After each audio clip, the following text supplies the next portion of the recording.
Hello? Hello?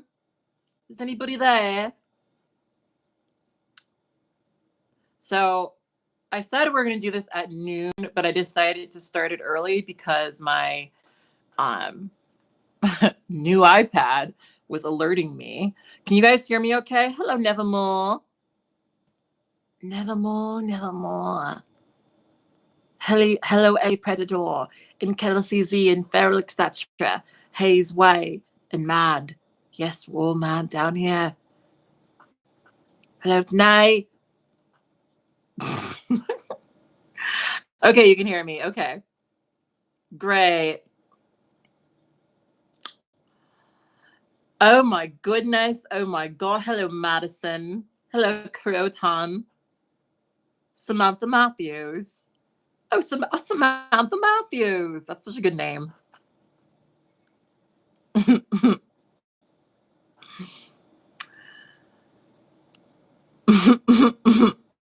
Hey, Maxwell. Oh my goodness. So, love, let's talk about it.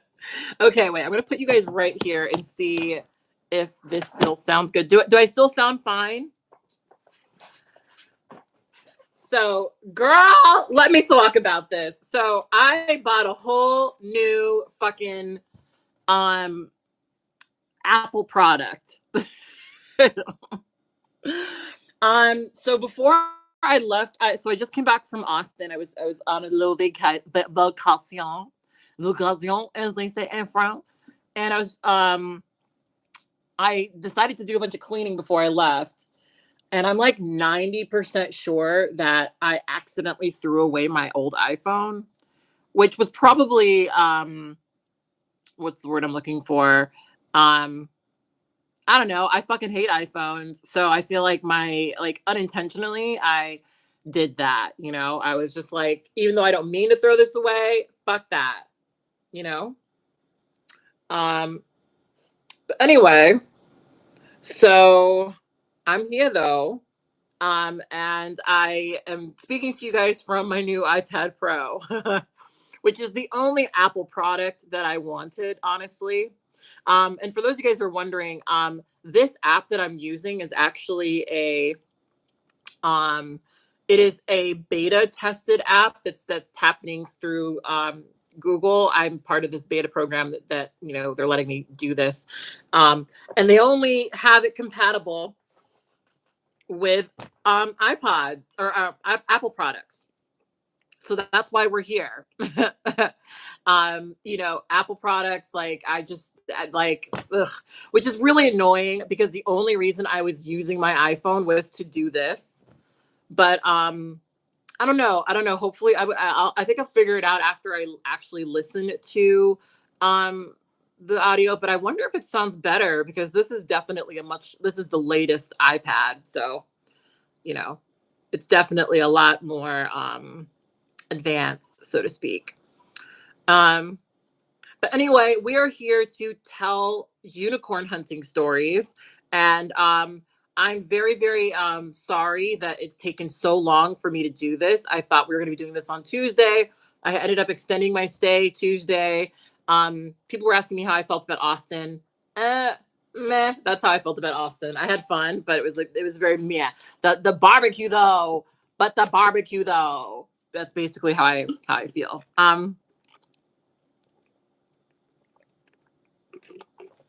Anyway, unicorn hunters. We're here to talk about that. So, I think I wanted to before we get into this topic clarify some things because there were a lot of people who did not understand what I was talking about.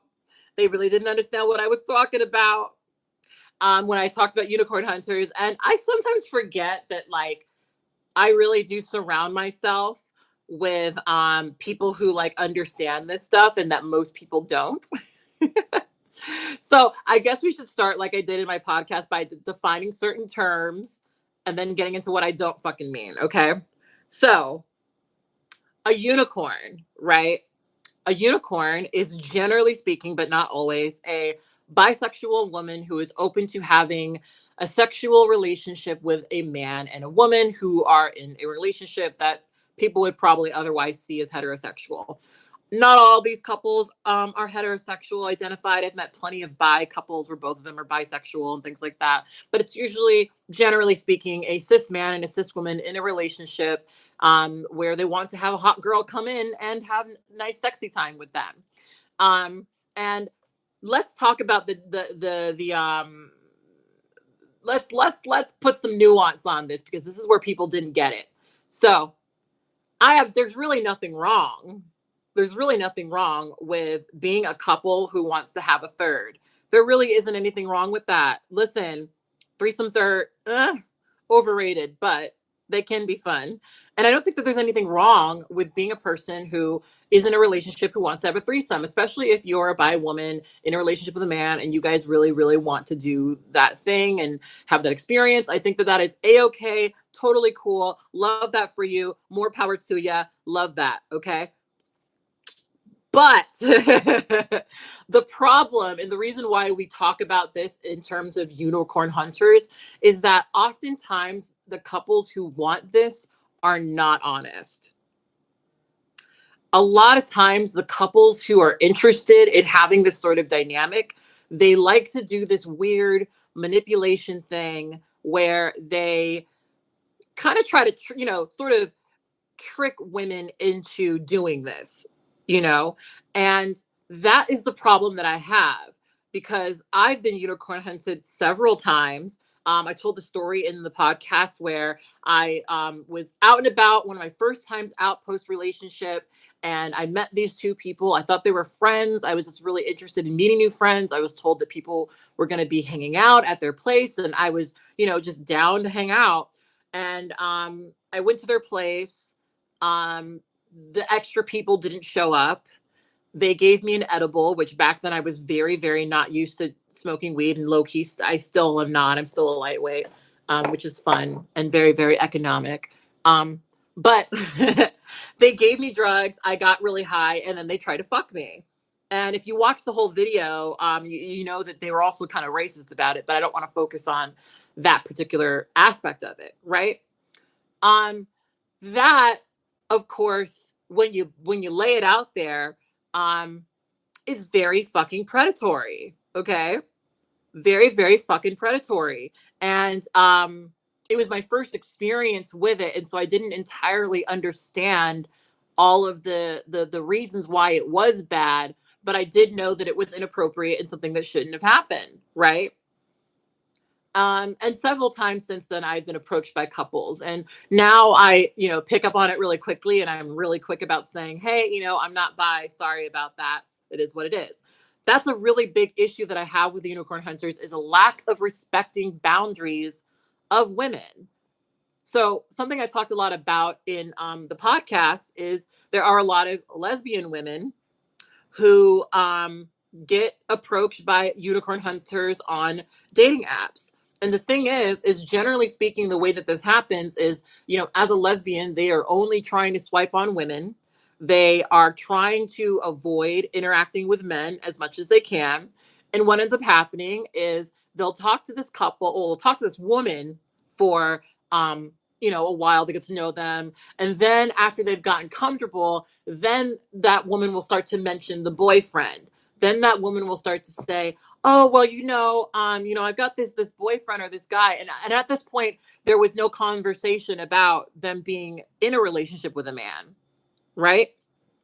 No conversation at all whatsoever. But suddenly now there's this woman who ends up usually being actually the husband trying to interject a man into the plans that they were having. And that is inappropriate, And I have so many friends who are lesbians who will sign up for lesbian dating sites and they cannot avoid men. They cannot avoid men. Most of the people they get are men because a lot of these unicorn hunters, they'll sign up for her or these other, websites designated for women who are looking for women, and they will catfish. They will, unicorn hunt, and they'll make it so that gay women don't feel comfortable dating on apps that are made for them. Right. And so that is my problem here. And I wanted to make that distinction because There were far too many people thinking that I was being a judgmental person because people wanted to have threesomes. First of all, I think a lot of people who fetishize threesomes have not had a threesome. This is a whole other conversation, but I find it fascinating that this is something that people focus on so goddamn much because, frankly, I don't know if y'all have ever really made it happen, but threesomes are often more drama than they're worth. It's a fun, sexy idea, but it's often more drama than it's worth. The problem that I came up with in the video the podcast was that what happens with these couples often is they'll find a girl, and it's very very rare that the girl will be interested in both of them because I would say like 95% of the time, and this is, listen, this is going to make me sound like a bad person, but I would say like 95% of the time, the woman is absolutely fucking gorgeous, like right out of a fucking movie or some shit.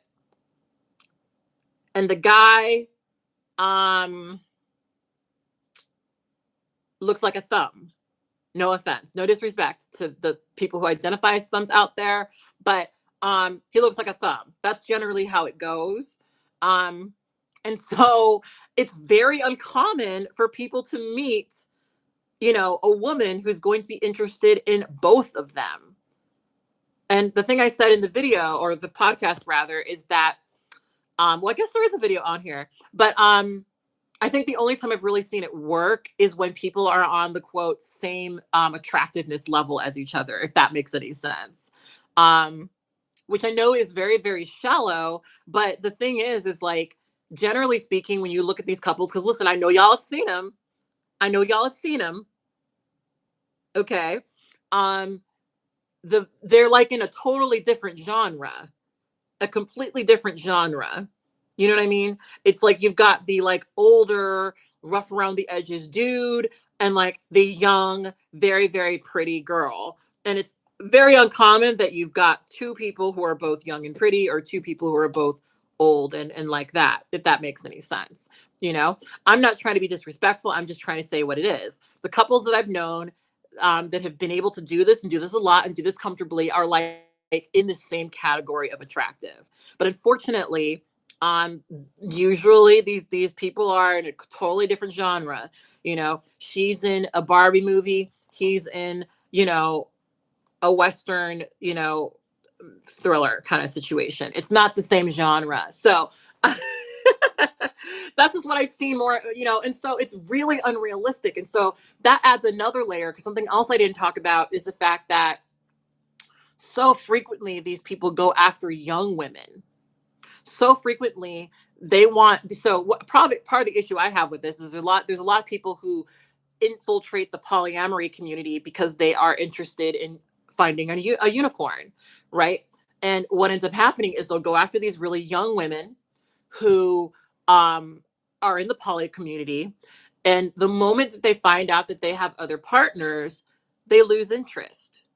The moment that they find out that they are not going to be readily always available, um for them and for their attention and use, they lose interest. And so there are unfortunately a lot of experiences of young women getting into these dynamics with older couples, and that older couple treating them in a really really bad way, discarding them, disrespecting them, and it's really really shitty.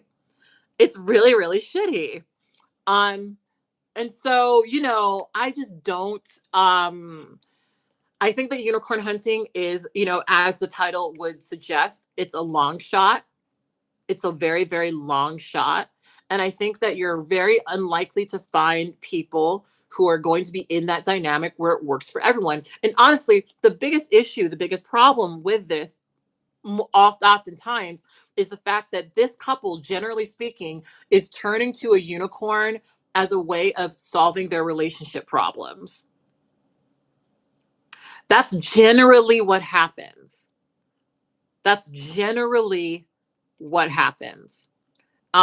So usually you're going to have, people who are approaching a woman, and they are essentially approaching that woman as almost a last ditch effort to save their relationship. you know? Um, a lot of the times you've got two straight people, but the guy really, really, really, really, really wants to see his wife with a girl. And, it's a toss up because a lot of times the woman is not even into it. And, and I think any woman who's ever dated a man knows how much you can, widen your boundaries because you love and care for someone, you know? And so there are a lot of people who are dipping their toes into relationships with women, not because they want to maintain said relationships, not because they're even interested in said relationships, but because they want to entertain their partner. And so it ends up being this kind of like chunky situation all around. Um, the people that I know who have made it work are people who have organic relationships with people. Unicorn hunters usually fail because they are trying to meet a human shaped sex toy for a short period of time so that they can fix their relationship. That's generally what's happening here. Generally speaking, it's not that they're interested in, just sort of fun, open sexual, times. It's literally that they're looking for someone to fix their relationship. And if you're not able to do that for them, you're not of interest to them. The people I know who do it and do it well, they actually get to know people. Relationships form organically. Their relationship is strong. They love each other. They're doing this because it's a fun thing to do. They have sex with their friends. They have sex with, certain people in certain contexts. But it's not this like, if we don't have a threesome, if you don't give me a threesome, if I don't see you with a woman, we're going to break up kind of thing. And unfortunately, it is that way so often. Ooh, I didn't mean to take, listen, I really didn't mean to do a sermon today, but that is my problem with unicorn hunters. That is my problem. They aren't honest. They're usually trying to use you, and they're willing to discard you the moment that you become, you know, not convenient to them. So, in this call in show, what I'm wanting is people to call in and tell me their unicorn hunting stories. And I also am curious to hear from people who are unicorn hunters or have been unicorn hunters and what your journey doing that was like. Because I find it interesting. There are quite a few comments from people who were like, "My boyfriend and I, we did this for a little bit of time. We had a profile for 3 days. Then we realized how fucked up it was, and we stopped." you know, that's very common. And so, yeah, I'm just very curious to hear from all different perspectives. And I really want, listen, the past couple times we've done this, we've been here for 3 hours. I'd love it if we were just here for an hour and a half, maybe two. Um, I want to hear from people of all orientations and collections, obviously, because we focus so much on by women and things. We talked a lot about by women who I definitely want to call in, but I just wanted to state that unicorn hunting is not specific to bi women, though I do think that it does mostly, entail bi women. The couple that unicorn hunted me the first night that I went out, they did not know that I was trans, but because I am trans, I have frequently been approached by couples who want me to have, sort of this fun little dynamic with them where I'm basically doing literally all the things I don't want to fucking do for their satisfaction. So I've had that sort of happen all the time. And yeah, it's not fun. Would not suggest. So I'm going to open up the lines right now. So I don't know. I don't think there are. Dami's in here. So I think that they can pin if you could pin that for me to the top of the chat, Dami, I would really appreciate that. Um, just so people can see it and know that they can call in. So that is the number you can call 281-429-8469. That's the number you can call in, and you're gonna tell me your unicorn hunting stories. I really, really, really, really, really want to hear them. Oh, you can't pin? Okay, let me go to my page then. So you got 2 calls on the line so far. I really, really, really, really, really want to hear them. Okay, so apparently my audio sounds just fine. Okay, so I've pinned the comment. I've pinned it. That's why you're gonna call if you're interested in telling me your unicorn hunting story. I want to be really clear, guys. Please stay on topic. Please only call in if you've got something related to what we're discussing. I'm gonna try to be really, really good about hanging up on people. if they're not going to remain on topic. I don't want to be disrespectful, but part of respecting my time is understanding that I got to edit all this today. I got to edit all this today. So I don't want to be here for that long. So if you're somebody who doesn't have anything to say for this particular topic, you know, I appreciate that you're calling in. I appreciate that you care. I appreciate that you want to talk to me. But I truly want to talk to people who have something to say about this whole thing. So yeah, please um reserve the lines for people who have something to say about this subject, because keep in mind I edit through these. I think we've had at least every week about five. I've been very good at cutting people off or shortening the stories where they need to be shortened. So yeah. And side note, this full call is going to be up on Patreon later. So if you are a Patreon member, you're going to see it. If you're not, you can technically copy the link to this live if you're interested in watching it later. But you know, this is ending, I make this unlisted. So yeah. Anyway, we've got 8 people on the line, so I'm going to give myself some headroom, and then I'm going to accept a call. So just 1 second.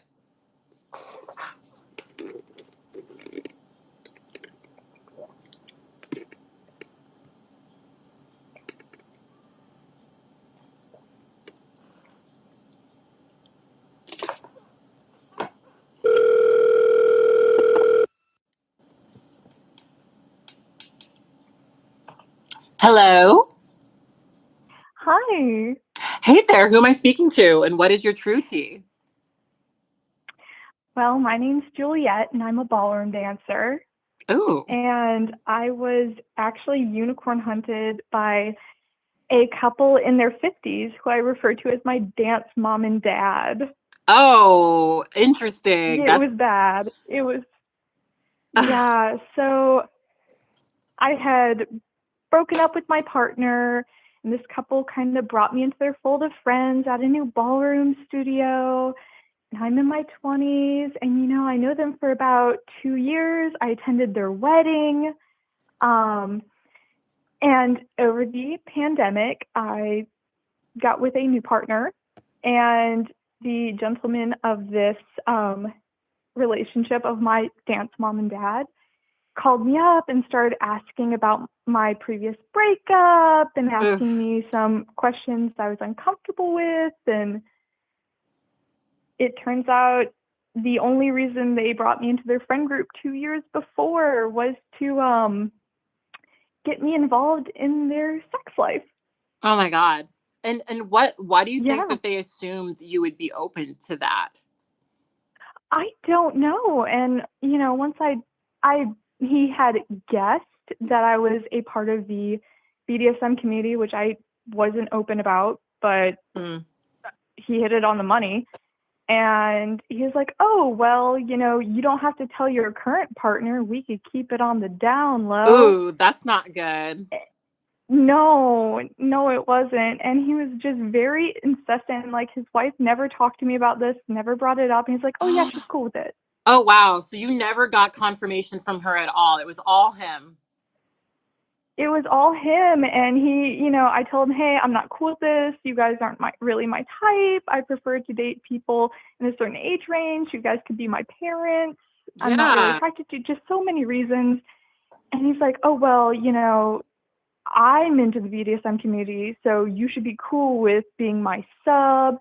And then we could bring her in later once she sees it's cool. It was just very messed up. It was very messy.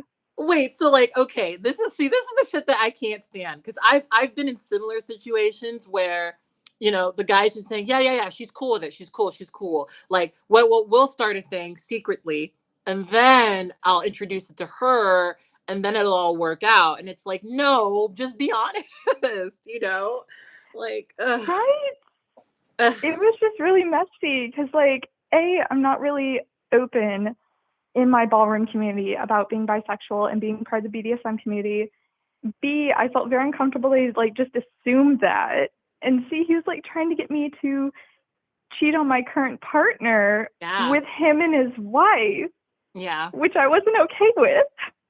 Yeah, there's so many layers of like lying and deceit. And, I guess for me, it's like, if this is so important to you, why not just be fucking honest about it? I think some people get off on the deception. They get off on the we're going to keep this a secret kind of thing. And that's, ugh, makes me so upset. Yeah. I mean, it was a 2-year friendship with this couple and their friends, and that's my ballroom community. And Yeah. now it's like, oh, you just brought me into, oh, Yeah. it was Yeah. very upsetting. Yeah. Did you break it off with them? How did you, like, because that has to be awkward, because I'm assuming that the ballroom community in your area is really small. Because It is. from what I know of ballroom dancing, first of all, there are a lot of kinky people in it, but it's also one of those things where you probably see each other all the time because you go to the same events. And then even when you're going internationally, it's like the same sort of people. So have you like had to navigate around them because of this? Luckily, because of the pandemic, my studio has been closed, but it just opened back up, and I've been avoiding going to the studio. I don't know what to do because, I mean, they're really big in my town's community, and no one knows that they are part of the, BDSM community, and they don't want people to know. But I also don't feel comfortable going and seeing them Mm-hmm. Yeah. because no one knows that they approached me with this. I mean, they were my dance mom and dad. They brought me into this studio and this group of friends, and I don't know how to appropriately tell people why I'm not speaking to them or why I'm uncomfortable. Yeah. Yeah. That's so terrible. Like, how young were you when you met them? I was 21 when I met them. I'm 25 now. Wow. Yeah. And I was just saying before we started the show that a lot of, like, usually a lot of older people who will approach very, very young women often. Um and that, it's all predatory. It's not the fact that they want to have a threesome, it's that the fact that they're deceptive about it, that they want to trick and lie and push boundaries and don't respect, the no. Um that's the part that's bad. Um Ugh, I really hate that for you, but I appreciate you calling in and telling us your story. That's, I think the interesting thing about this is a lot of people didn't know that this was a common thing. A lot of people did not have had no clue that several other people had this same exact experience. Um, but wow, that is so bad, especially someone who introduced you to a scene. Unfortunately, some people, that's the way they like to get them, is find the newbies who don't know no better, um, and pounce. So I'm glad you were able to get away from that. Yeah, luckily. Well, Well, thanks for listening. yeah, thank you for calling in and telling me your story. I'm gonna take another call, but thank you. All right, thanks. Bye. Bye. I love it. I love that this week is going to be me just listening to people's stories, because, oof, I wonder how many times we're going to see similarities. So, people in the chat, when we do these calls, I want you to make note of the similarities in these stories, because I promise you there's going to be several.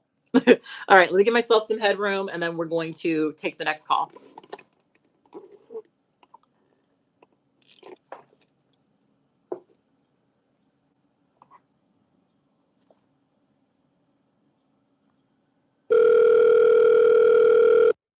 I love that this week is going to be me just listening to people's stories. Oh, hello. Hello. Hi there. Who am I speaking Hi. to? And what is your true tea? I'm Mads, and so I'm like just recently graduated high school, but Okay. like I'm 18, been for a while, and I moved to St. Louis like recently, and I'm trying to get out and meet more people. And I met this girl on Tinder. I'm not gonna say her name, but like it was really weird because at first I thought this was just gonna be like I'm gonna meet her as a friend type thing, because she had made it clear to me while we were talking on Tinder that she was straight. So I'm like, we meet at this place, and at first she's like, oh, I don't want to be here. I feel like da da da da da. Let's go somewhere else. You want my boyfriend? He can come pick us up. Oh no. Yeah. So I was like, in my mind, I'm just so excited to meet her, and I was like, oh, she's so beautiful. Like at first, I swiped because I was like, oh, she's so pretty. I didn't see that she was like straight on her page. Mm. So I was like, she messaged me and was like, you're looking for friends. So, Mm-hmm. Mm-hmm. but I They're was always so looking excited for to meet her. So I friends. was like, yeah. I was like, I'm so excited. I was like, okay, whatever, let's go. I pull up this man. She's a black girl like me. I'm black, but like non-binary Mm-hmm. and stuff. She knows I'm a lesbian. So I get in this car. I pull up first. I don't even know how to open the door because it's a Tesla. Mm. And I get in and I see this older white guy. And I was, well, he's not that much older. He's really attractive. Like, even like, I mean, he's a very standard attractive white man. Okay. Let's be honest. And so I'm like, okay, let's go where we need to be going. And we start making conversation. And he's like, oh, you two are perfect for each other because you both can't drive. Okay. I was like, okay, that's a little weird, but let's keep on moving. And like, we're making conversation. And now that I think about it, he has so much more money than she can even comprehend. Mm. Well, Because he was he's driving a talking about his Tesla. grandfather. Yeah, he's from Chicago, Mm. and like born in Washington, has another home in Tennessee, and grandfather is in oil. Mm. Money. And this is all what I've like picked. Yes, but like this is all what I picked up just from like me talking to her at the museum, walking around, and like he was like, oh, I'm going to go meet my grandfather. He's literally going to the city I'm from, which he visited, Little Rock. Sorry, I just wanted to throw that in. But like, yeah, he's going to visit. He's like, oh yeah, my crazy grandfather. He drills for oil everywhere. He's insane. Oh boy. That Yeah, oil money. and but at this point, I'm like, he's older than her, but I didn't realize how much older than he was. How much older? So I find this out after we're at the car because he didn't actually come in with us. So he was like, she tells me he's 10 years older than her. She's freshly 18. Okay. Yeah, and I'm gonna get there. Like, this is a really wild story because I'm like, is this being unicorn hunted? But like, I can't really tell because I'd only met her once. Okay. But like this incident is so weird. It was like, he kept looking at me very weird. I was like, why are you? But I feel like as soon as I mentioned I had a partner, because I am poly, I made it like, I said, I have a partner, I'm seeing multiple people. She asked me, she was like, oh, I said, hey, tell her about my partner when you go back and visit. She's like, romantic or like friend? Mm. And I'm like, romantic. So yeah, I was just like, and then as we get out, he kind of insinuates this was a date because he's like, oh, well, after this, I have her for a botanical garden because they were having a date right after. So I was like, that's not really what this is, but okay. And as we're like going around, like talking, she's like telling me about how she's vicarious and stuff. Oh boy. But like, she's saying, she's like, oh, naked women, they're like so attractive. But like, I just, so I'm just like, okay, I'm trying to keep it very light because we're in a public space, but this is a museum, so you have to be very quiet and just not really do much. And we're walking through, and like, she's really talking to me about this. And then this is when I really knew this is really messed up because she's been in the foster care system. And for a minute, like she was looking for homeless since she was like in the middle school. And she tells me she met him when she was 13 as like in his foster family. Like his family fostered her. That's creepy. And I was like, babe, that's weird. And she's like, oh, well, like, no, I just never knew he looked at me like that. We argued all the time. Oof. So I'm just like, They haven't done anything yet, but I'm so always like on guard because I've been in a situation where I was the third, but it was like I can see other people, couldn't really see other people Mm. back before I was like really out as a lesbian and stuff, and it was a very dangerous situation, much older man. So I was like, no, we're not getting into that again. Mm-hmm. But I was just like, that's why I wanted to call in and see, like, am I being unicorn hunted? Because I'm really sure, like, they're gonna give me a pitch some Well, did point. they Because they try something with you or?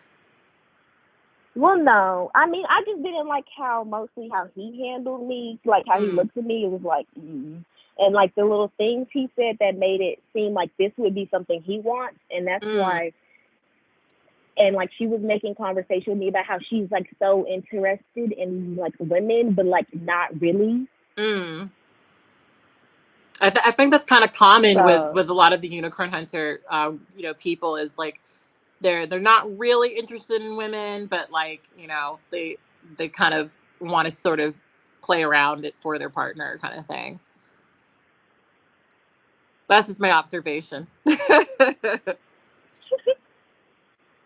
that's what I've been picking up on, but I also like didn't want to like just make assumptions, like you know what I mean, Hmm. trying Yeah, to insert totally. myself in the conversation. Yeah, like you didn't want And to assume the worst.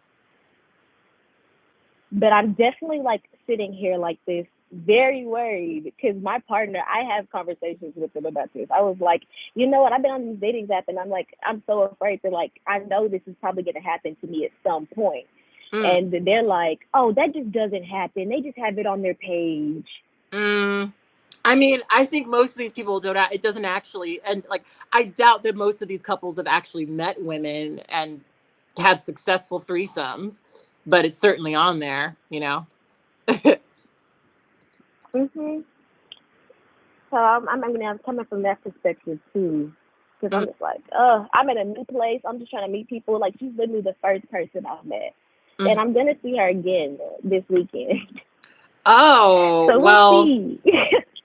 well. I mean, so it sounds to me like they were setting at least the foundation for potentially, doing that. Is that something? I mean, I'm assuming you're not open to that. Oh, I'm definitely not into that. Yeah.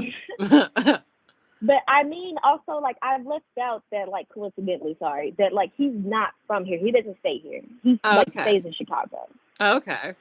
So I mean, it may not be that just because of the fact that he doesn't stay here, So but he's she probably not also going to be told me he around. was egging her on to meet people, to So meet girls. are you saying that you're interested in her potentially, like Oh exploring? no, Okay. okay, no. So I'm not really interested in her because I know she's straight, and I don't involve myself with bi-curious people. That's not my lane. I get it. Um, I get it. I get it. I'm just like I want to be friends with her because she is a nice person. Like me and her have like connected on like a lot of levels when we had our conversation. Like we had really, like she's a really sweet girl, and like I mean I want to like be friends with her, Mhm. Mhm. but also I don't want to like be friends with her and then this is really what's going on behind it. Yeah. Yeah, I mean, because I mean, it's so funny. I had a situation when I was, still new to going out, where I was friendly with this woman for a really long time, and we both were interested in the same guy, and then it kind of came up because the guy ended up telling me that like she had been angling for us to all have a threesome because she was interested in me, and I had no clue that she was interested in me. I didn't even see it that way because I thought, oh, we're just friends, like like that's how I looked at it. But you never know. You really never know. um but I just respectfully declined. Yeah, sometimes people don't actually I want to be your friend. yeah, that's why I mean I'm like that's when I heard she said that like he was telling her to meet people. That was an immediate red flag for me because in my situation, the older guy I was seeing was always trying to get me to bring friends in. Ah, ah. And that's exactly how it starts. It's like, oh, well, maybe you can get your friends in. Mm, Like, so from my experience, I know that's like, but also, I mean, I want to be there to like warn her, like this is like not safe for her because he's 10 years older than her. She just became 18. Yeah. So like something, like that part of me that's like doesn't want her to like get in the situation I was. Yeah. Is like, hey babe, don't do that. Like be smarter than that. Yeah, I mean, it sounds like you can talk to her and just be like, reaffirm that you're not interested, or at least say things that make it clear that you wouldn't be interested. But like, you can watch out for her if she's, trying to explore. You don't have to actually be involved, you know. Yeah. Well, I really appreciate you calling in and telling us your story. I'm going to take the next call. But thank you so much for giving me your true you. tea. Great talking to you. Yeah. Thank you. All right. Bye. Bye-bye. All right. So there's a couple of people asking what unicorn hunters are. So I'll explain it again. Unicorn hunters are usually couples who are looking for a unicorn who is generally a bisexual woman who will magically be attracted to both the man and the woman in the relationship. Now, there's nothing wrong with looking for a threesome, but the reason why we talk about it is in the context of unicorn hunting is because these people usually have to employ several different, often dishonest, often misleading tactics in order to essentially trick women into having a threesome with them. And that is the problem. The lack of boundaries, the lack of respect for, people's sexuality quite frequently. But the desire to have a threesome and to explore your sexuality and all that stuff, that's all good and fine. It's just that people aren't frequently honest about it. And that's kind of the general issue. So I'm going to make some headroom and I'm going to take another call. We've got 10 people on the line and I'm looking forward to hearing more stories. So I'm going to be quiet for a little longer because I'm trying to avoid hearing myself on your side. So I guess this is a note for everyone who's on the line. If you know that you're up next, or you hear that you're up next, or you think that you might be up next, mute me. I'll like take a, pause for a headroom or whatever. But you know, I have to edit my echo out every time. So, just keep that in mind. So I will pause now and then I'll take the next call.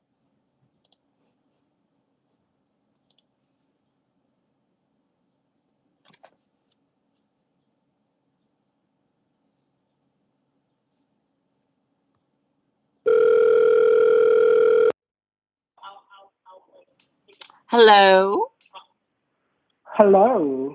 Hi there. Who am I speaking to? It's Maxwell. Hey, Maxwell. What's your true tea this week? I have a story about unicorn hunting that I feel like you might think is a little unusual. All right. Well, I love unusual stories. Let's go. So I met this guy when I was 19 and a freshman in college. And this was an older gentleman, and he was nice looking, and we were messaging for about 2 to 3 months. And I was like, okay, like this is interesting, like, okay.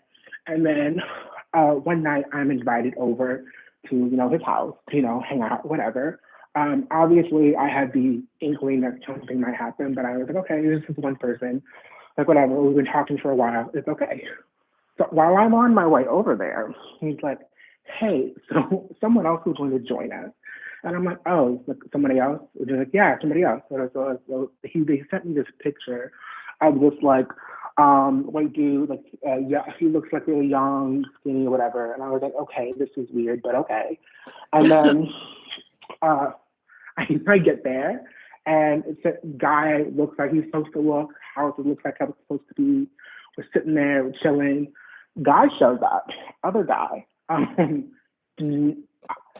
When he walked in the room, it was very obvious that he used a picture from like when he was 25. And he was very clearly, no, you're 25. And I was like, okay, like this is weird. Wait, so are you saying that he hadn't met this other person? I had met this other person that they were coming over. Well, yeah, but that person, but had the person that you were talking to met that person before this moment? Yeah. Okay. Yeah, they were friends. Oh, okay. Yeah. But that picture was old. Okay, I get it now. Yeah, that picture is very obviously old. And then we were chilling, and there were some advances made, and I wasn't really comfortable yet, so I didn't really get into that. But then on top of that, he says that girlfriend is coming over. And I'm like, Oh, oh, okay, what? okay. Girl, That's an like, girl, extra, what? like, okay, you got your girlfriend, you got this other dude. Interesting. And how did you feel about And that? Like, then, well, because I like a lot of people had like fantasized about like, oh, what would a threesome be like, or what would that? So when I saw the guy's picture, like this new guy that was gonna come over, I was like, okay, like if something goes down, like I would need it. And so when I get there and I see that this person obviously isn't like, I don't know if it's fair to call it catfishing because I guess it's technically him, but like mm-hmm. obviously it was a very old photo of Yeah. him. So I was like, when he got there, I was like, oh, I was one of those. It was at that point, it was one of those situations where it's like, okay, obviously this wasn't what I thought it was, but maybe I'll have a good time. Let's just see what happens. So the girlfriend shows up. I'm gonna trying to say this like in a nice way. Girlfriend wasn't my cup of tea. Okay. That's what I'll say. Wasn't my cup of tea. I was a little bit older. And I was like, okay. So I was like, I don't really think I'm gonna want to do anything. But at this point we were all sitting on a couch. I think we were watching like an episode of Friends, whatever. And after that happened, and I feel like tell me if you've had this experience too with older people, but they like started playing like porn on their television. I've not had that experience with a couple, but I've had experience with guys where it's like, oh, just randomly playing porn. I'm like, okay, well, good for you. Yeah, like why? And they were playing. I was like, why am I watching porn with like so many old white people? Like, I did not sign up for this. And and it was a very like the genre was very much like BBC. Like, oh white no, man, they didn't put the BBC porn on. Like, just trying to lightly drop a hint. Just yeah, saying if this was something you'd be into. This is what we have on it was the mind. BBC porn, and it was like, and then I was starting to connect the dots, but I really connected it when they played the next video, which was a husband and a wife, and the black guy was like cucking, Oh the no! husband. I was like, oh boy. So this is what I was like, okay, so this is what's like gonna go down. This is what's gonna happen. And did I have a drink? Yeah, I had a drink. And I was like, okay, this is weird. And what I was trying to do in that moment was, I was like, if I just write it out and just, sit here, wait till the videos are over. So I think I got there at 7. I was like, okay, I can make it to 8:30. I feel like that's an appropriate amount of time spent, and I can get the fuck out of here. But then the guy that I was originally talking to was talking about like, and again, tell me if you've had this experience where this has triggered you, where like a guy compliments you, but it's like on like specific racial features. Oh yeah, I And mean it's that's like, what I talked about in don't know. my video. Yeah. Yeah, I think it was the same compliment that like girl had given you, where he was like, you have the great big beautiful lips, like oh my god, and after that, like so he didn't like unlike the girl that was with you, he didn't ask to kiss me, he just like kissed me, and I was like, okay, guess this is happening, and we briefly get into it, but then the girl, I guess the lady who I wasn't really feeling. Like started like touching me, and I was like, okay, this is enough. This is my breaking point. Turn off. I was like, I'm sorry, but sorry, but like my stomach is hurting, and I can't really do this, and I don't feel well. So I have to go. Can I ask you a question? Yeah. How come you didn't just like leave? Like early. Because I had been talking to this the OG guy, I've been talking to them for a couple of months, and we like sort of kind of had a friendship. So I was like, I don't want to like because it was kind of like well, looking back, it really wasn't that. But at the time, I thought it was like this like. At the time, I thought it was like this like older like gay person like trying to mentor me to like tell me like the things to do or whatever, and So I was like, I don't really want to offend him or like hurt his feelings, Yeah. And a lot of times I've had the experience, I think a lot of like Black men have had this experience where it's like they know some like shit is like some weird racial shit, but they go through with it anyway to get what Mm, they want out of it. It's kind of like they're trying to have this cognitive dissonance of like, I know that the person who I'm engaging with that is like, kind of hell racist, but I'm mm, getting what I want, so I don't really care. mm. But in this situation, it was like, I really only wanted like the OG. I was really only like interested in the OG dude. And Yeah. then the other two people sort of like tagged along. I'm just like, well, I really don't want that. Yeah. I And mean, it's like, and it wasn't because like, you agreed to do something with one person, not two people, you know? no, let alone three. Yeah.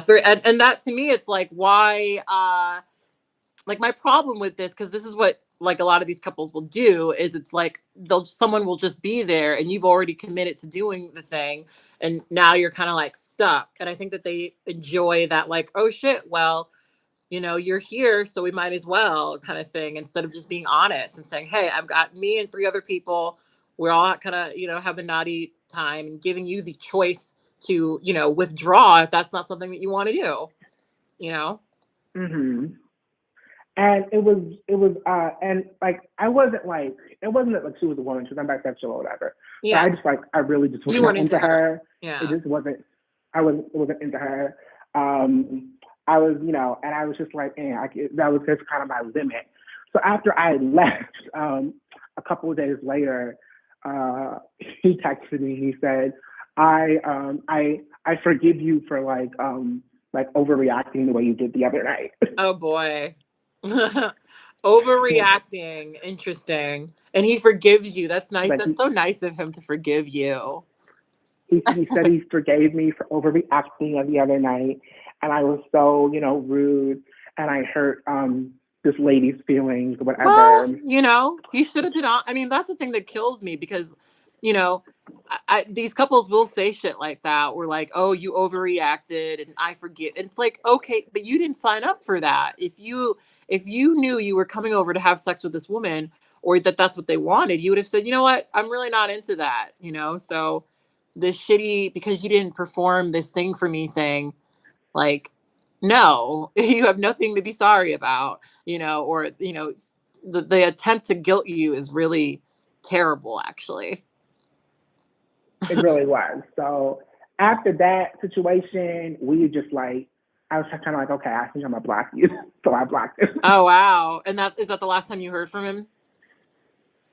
I've deleted, because the app I was on, I've deleted it and gotten back on it like several times since then. So he's Mhm. like contacted me, but I've never like entertained him. Ah, well, I'm glad that you were able to get out of that, because that does not sound like a fun time. Well, thank you for calling in and telling me your story, Maxwell. I think I'm going to take the next call, but thank you for calling in once again and giving me your perspective. All right, thank you for listening. See you later. Bye. Bye. All right. Yeah, that was pretty wild. This is the problem, like, I think a lot of people just struggle with honesty, especially when it comes to stuff like this. Like, the one thing I will say about unicorn hunters is that when you talk to them, you realize that oftentimes these are people who are very, very new to all of this conversation in general. And they're just honestly, sometimes it's them just being manipulative. Sometimes it's them bringing in like the classic. I mean, I think a lot of men specifically are socialized to be very dishonest in their way of trying to get a woman to, be interested in them, you know. And I think that this is often a reflection of that. Um, a lot of men don't feel that they can just say, "Hey, I want to have a threesome with you," or a foursome or a fivesome with a bunch of, that seem you have to kind of, you assume that other people aren't going to just say, if you give them the opportunity to say no, that that they're just going to say no instead of being open-minded. And so you think, okay, well, I'll just spring it on them, and that's going to work out better, because it might actually happen when everyone's in the same spot. But that obviously shouldn't be how it is. I think a lot of these people are like just struggling to be honest. and be transparent. And I do think that that's a reflection of the way that, we're all kind of socialized to see sex is not a healthy thing that people do. This thing that people have to be tricked into in order to actually, perform. Um, all right, I'm going to pause and take the next call. So I'll give some headroom.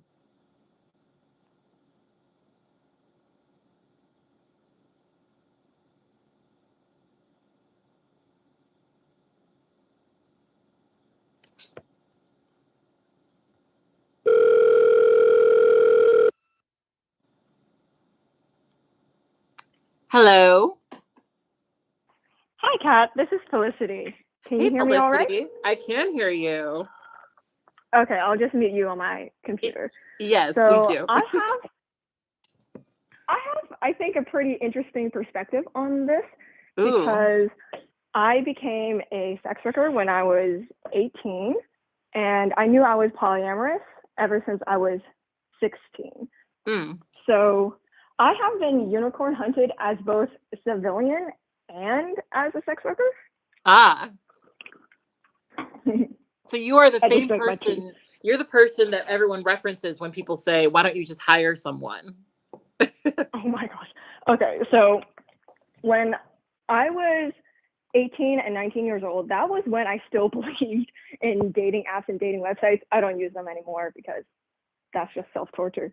So I remember being a 19-year-old and I was on Tinder, and I for maybe 3 weeks of my life, I literally only swiped right on couples because I was like, well, I'm polyamorous and I recently got out of an abusive relationship. So let's give this polyamorous thing a try. So what ended up happening was I met this couple and we went, so all three of us, not me and only one person, but all three of us went on about a 3-hour-long date. Oh, wow. And we ate sushi, we watched Black Mirror, and I think to this day, it's the only date I've ever been on where it was me and 2 other people. So I didn't really know how to end the date. Ah. And eventually I was like, hey, can you guys just drive me home? And they're like, okay. And I don't recall our chat or our text messages, or like, we didn't talk about sex whatsoever. But I think pretty much everyone on Tinder, regardless of gender, orientation, love style, I think everyone pretty much wants a hookup. So these people never talked about sex with me. And then after the date was over, they were like, well, we were hoping that we could, take it to the bedroom. And I'm like, if you want to do that with me, you got to talk about it. Yeah. First, I'm not going to have sex with someone who just does not feel comfortable enough to talk with me. And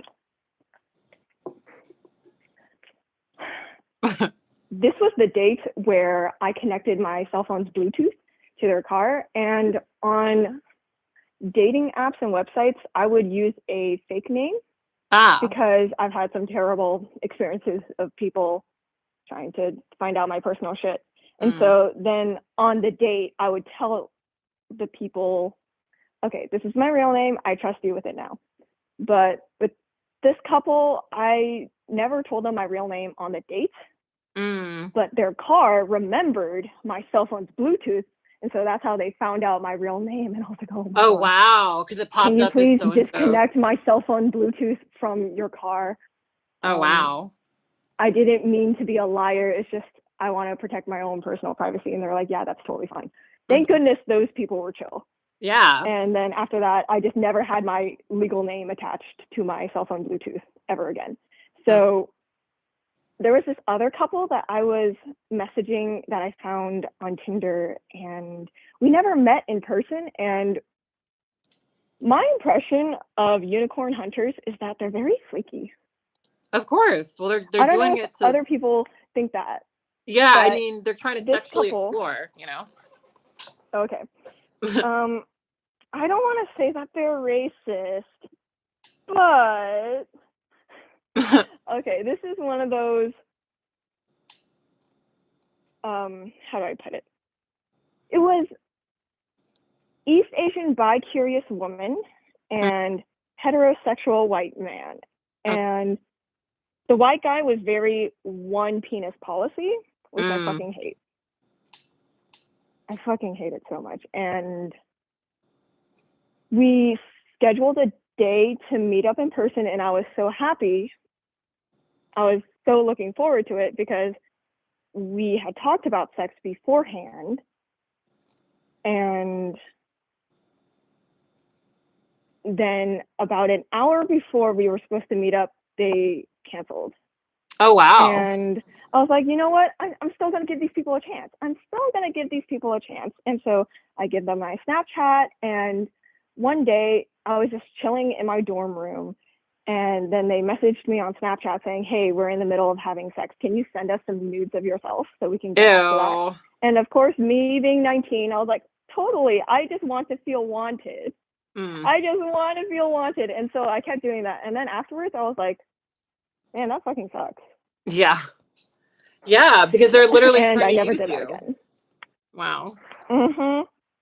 And so I've only had one threesome in my entire life, and that was for work purposes only. Actually, the first time I ever escorted, it was also my very first time having a threesome. Oh, wow. So that was something. Holy shit. And I found them on Tinder, and I told them my price, and they're like, can you give us a $25 discount? And at that time, I was in college. So, well, I'm still in college, but I was a freshman in college. So I was like, I need the money. I'll give them the $25 discount. And so we did that. And afterwards, I got into a relationship, and I never told this person that I was a sex worker. The relationship lasted for only about 2 months, so it's not that big of a deal. But I remember, oh my gosh, I was not sexually, how do I put it? I was not sexually compatible with this partner whatsoever. And I told him, hey, am I allowed to have sex with other women? Not including you, but can I have sex with other women? And he said, no. And I was like, you dingus.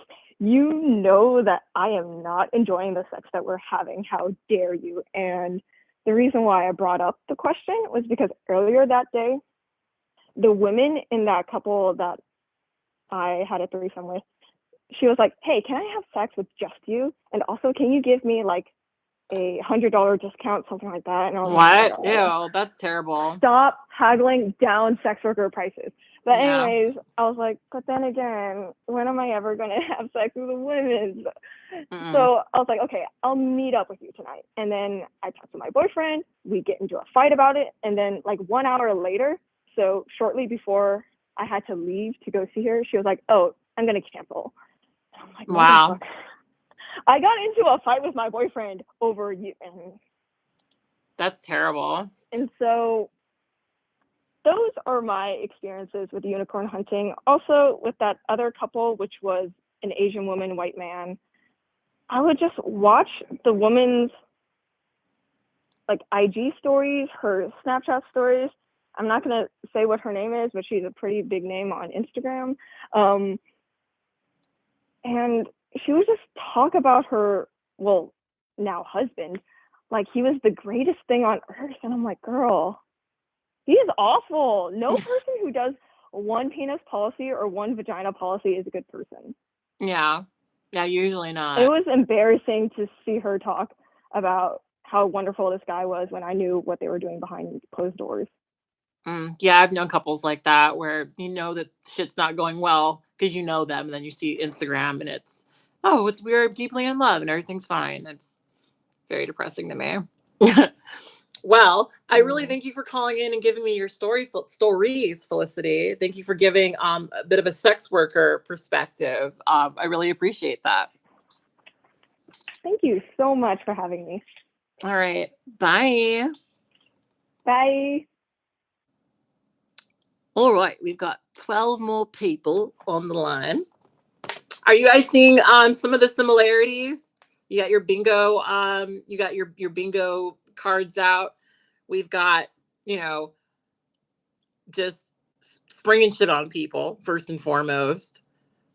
We've also got one penis policy. I think that's come up a few times. The friendship con, absolutely. Yeah.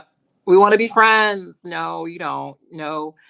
Because so that's what sucks. Like I've had friends, people who I thought were my friends rather, where when the moment they realize that we're not gonna fuck, suddenly we're not friends anymore. And it's like, wait, but I thought you wanted to be my friend. So if you being my friend was about you fucking me, it seems like you weren't actually interested in being my friend, yeah? You know. All right, I'm gonna give some headroom again and we're gonna take the next call.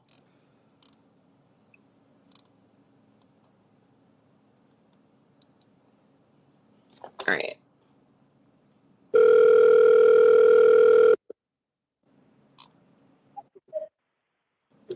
Hello. Hello. Hi there. Who am I speaking to and what is your true tea? Hi. I wasn't expecting to get my call picked up. So this is awesome. My Yay. name is Sam.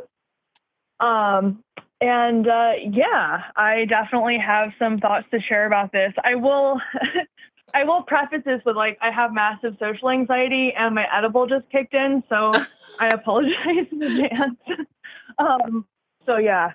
I'm bisexual and I'm married to a man. And I've definitely had some bad experiences, even with people that have known that I was in a relationship. And it really put me off to like polyamory in general for a long time, just because like I'd had these bad experiences. Your channel really helped me, like have a better view of how awesome polyamory can be for people. So I appreciate that. Oh, that's good. But yeah, I did have this one particular experience that stood out where I had these friends who were in my local Mormon church, and I actually met my partner through this friend initially. And once we were together, things just got like kind of creepy. And the guy was actually the bisexual in this relationship. I know it's often like a straight guy and a bisexual woman. And like she was just like thirsty for my guy. And then her husband also ended up being interested in us too. And we had this weird situation where she was actually like having her baby in the hospital. I am not kidding. And we offered to let him stay with us. And like we were having like a glass of wine. I was waiting for my husband to get home, and he starts talking about how they're in an open relationship and they think they're really attractive. And I'm like, okay, I can kind of see where this is going, because I'd had like working at a board game store for a while in Seattle. I'd had like people approach me and kind of like not take the hint when I said I wasn't interested. So I just like had my little line where I was like, that's great for you, but just so you know, like my partner, don't do that. And, you know, please like don't hit on us basically. So like I made a firm, clear boundary. And like when my husband got home, he just like started hitting on both of us and like being really pressuring and continuing to like drink our alcohol and smoke our weed. And it was a lot. And this is all the next while day having. and this is all while. Sorry, what were you saying? I was wondering, and this is all while she's having his kid. Yeah, so she had like a high risk pregnancy. So she was like in the hospital in Seattle for a while, like getting all this medical attention. So that was like the really weird thing. Like it was so bizarre, like the timing of it. But like I was alone with him the next day. Like and I was driving him to the hospital to go see her, and I like put on my rattiest outfit, and he starts like going on about how he likes emo girls and like Ugh. how he has a boner. Like he literally tells What? me he has a boner, and then Ugh. like I go pick up lunch for his wife. He ends up like doing the, oh, I forgot my card. I pay for his fucking food. And when we get there, I tell her, I'm like, hey, this happened. And I know you're in a really bad spot. This is not the time for drama, but I just want you to know. And she was like, oh, yeah, no, that's totally fine. You can fuck my husband as long as I get to fuck yours. At least like, a fair maybe, trade. like, a group thing in the future. And I'm like, what is even happening? So like, it was just, I just wanted to kind of like share that and say that there's a few, like, I'm not against polyamory anymore. I've learned so much, and I think it can be really healthy. And I actually have family members that do a polyamorous thing with a triad in like a super positive way. So I've seen like this healthy example of it now. And it's like, it just doesn't seem hard to not be a creepy asshole. Like there's just some basic things to avoid. And like, I don't care if people are having three-ways or whatever, but like I want them to be like upfront and not always assume that bi women want this, especially when they're like, I'm in a monogamous relationship and I'm not interested. So like, I guess just like the weird thing that I heard in your story, and I'm like so sorry that that happened to you, where like there's drugs involved and like, you know, taking an opportunity of people are drinking or offering someone drugs before they kind of like bring up that they're interested in all of this like coercion and weirdness. Like they could instead just be open about what they're looking for and, you know, not like, getting on apps also that like aren't for them, like that are specifically for queer women looking for other queer women. I wish people were just like, more honest. I really do. Yeah. So I just like, I appreciate that you did like kind of just throw in that little thing that, yeah, some people are doing it in a healthy way, but sadly it does seem like there's a lot of crap to wade through, even for the women that like are interested in these dynamics, because like I have met bi women that want to be like quote unquote unicorns or whatever. And like they're, you know, the stereotype that bi people, when they're in a straight passing relationship, are going to like need same-sex interactions isn't true, but there are a lot of bi women that because of compat like ended up marrying young, marrying a man, not exploring, and then maybe like I want to explore. So like if she's the one that wants to open up to explore and she wants to include her man, that's great. But if he's like pressuring his partner, or she's straight and he wants her to be with a girl anyway, like what you were saying, like that's fucked. So like I would like to I'd like the good couples to like put that in their bios and not click on anyone's profile or try to match with them that says in their bio that that's not what they're looking for. So it's just like, it seems pretty basic, and that's really all I had to say. I just like, it's not hard to do ethical non-monogamy. It really isn't. Consent focused. I people think like fucking sex toys. So. I think it's hard for people to like get to the point where they themselves feel comfortable being ethical about it, because I think some people think it's weird to just say, hey, my wife and I fuck other people and we want to fuck you, you know. But so they think they have to kind of like, you know, lead up to it slowly but surely, but when you've made it super clear that it's not what you want, that should be respected 100%. Well, and it's just like the whole, I don't know, it seems almost vanilla sometimes. Like, I feel like people kind of treat it as a kinky thing sometimes to have like a three-way or open relationship, when to me that's just like a different relationship style that can be positive or negative depending on who's having the relationship. So it's not like, I don't think it should be like that thing where like someone will be like, oh, you know, for your birthday, honey, I got you like a new Nintendo, and Sarah, who's going to join us this evening. You know, like God. That can just be a weird dynamic. I've actually, the last time I had a full like back and forth with a unicorn hunting couple, it was a couple that was interested in me, and I had gotten to know the guy a lot, and I'm not interested in that, and they knew that, so we just kind of were being friendly.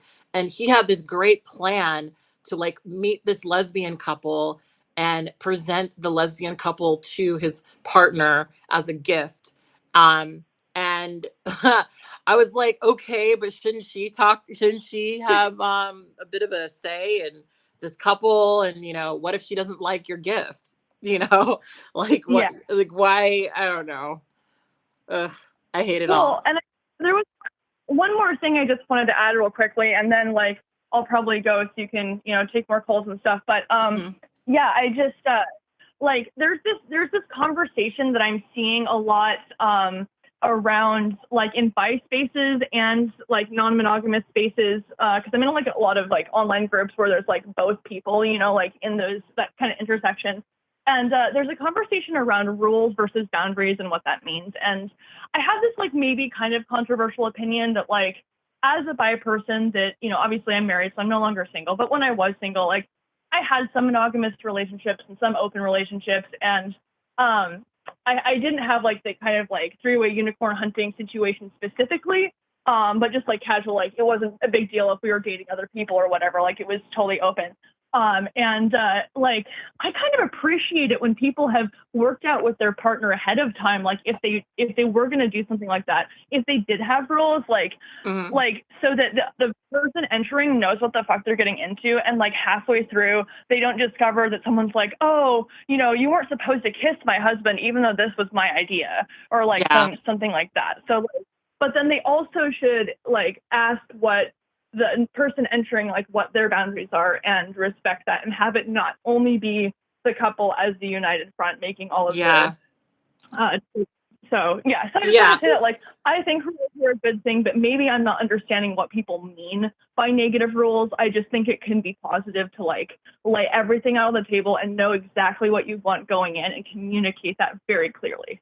So. Yeah, absolutely. And I think one of the problems in these sort of unicorn hunting relationships is that the couple does make all the decisions. So, you Yeah. don't really get to say, oh, I actually don't like that, or I'm really not into that. It's all about them and Yeah. satisfying their thing and satisfying their specific interest. And that isn't really, ethical in so many ways. So 100% I agree with that. Yeah.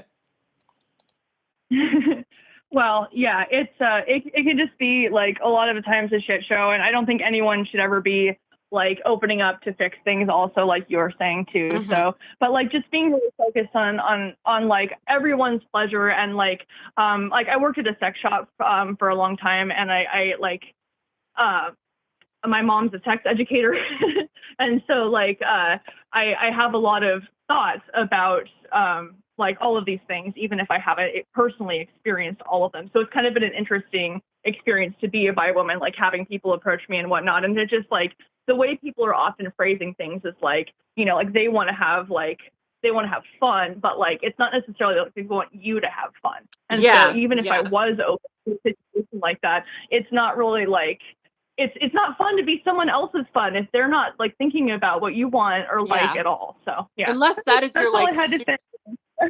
there's some people where that is their thing. They want to be the fun toy, but my thing is like let them have the opportunity to agree with that. Don't like treat it like it's something that it's not and then expect for them to not have any say at all in the relationship. So, Yeah, no, 100%. yeah. It's just so refreshing to hear you talking about this, and I love that you present so much nuance. I've been following your channel for a really long time, Aw. and it's helped me explore all of these subjects a lot and get over a lot of toxic prejudices that I didn't even know that I had. So I just like wanted to say thank you again for taking my call. And yeah. Oh, well, thank you so much for calling in and for supporting my work. It means an awful lot to me. I love hearing that my stuff has sort of shifted people's positions on some of the things that I personally embody. So that makes me very happy. All right. Well, I'm going to take the next call, but thank you so much for calling in. Yeah. Bye. All right. Well, have a good day. Thank you. Bye. You too. Bye. All right. That was a really nice call. All right. So I started the show kind of early. How long have we been here so far? We've been here for, where does it say? Oh, an hour. We've been here for an hour. I think we had some good calls. Let's keep going. I'll give myself some headroom. and then we'll get into the next call.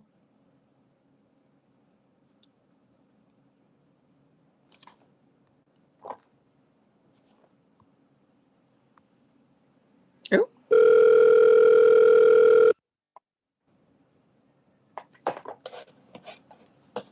Hello. Hello. Hello. Oh, hi there. Who am I speaking to, and what is your true tea? Hi. I just wanted to say I love your show and I like you. Okay. Thank you. Oh. Oh no. I guess I'll take this time to repeat this. I really appreciate when people call in to speak to me and just say hello and appreciate my stuff and all that. Although that did sound like a very young person. Please be over 18 when you call. Side note. No, people who are, I don't want to hear your underage story, but appreciate the compliments, love the positivity, always love hearing positive things about the things that I do. But you know, let's keep on task. Oh, it was you, Samantha. Well, thank you, Samantha. But yeah, let's stay on task. Even though that was a very you were good at quickly saying your thing and leaving. Let's, we've got 11 people on the line. All right, but thank you for calling in. I'm going to give myself another bit of headroom and then take the next call.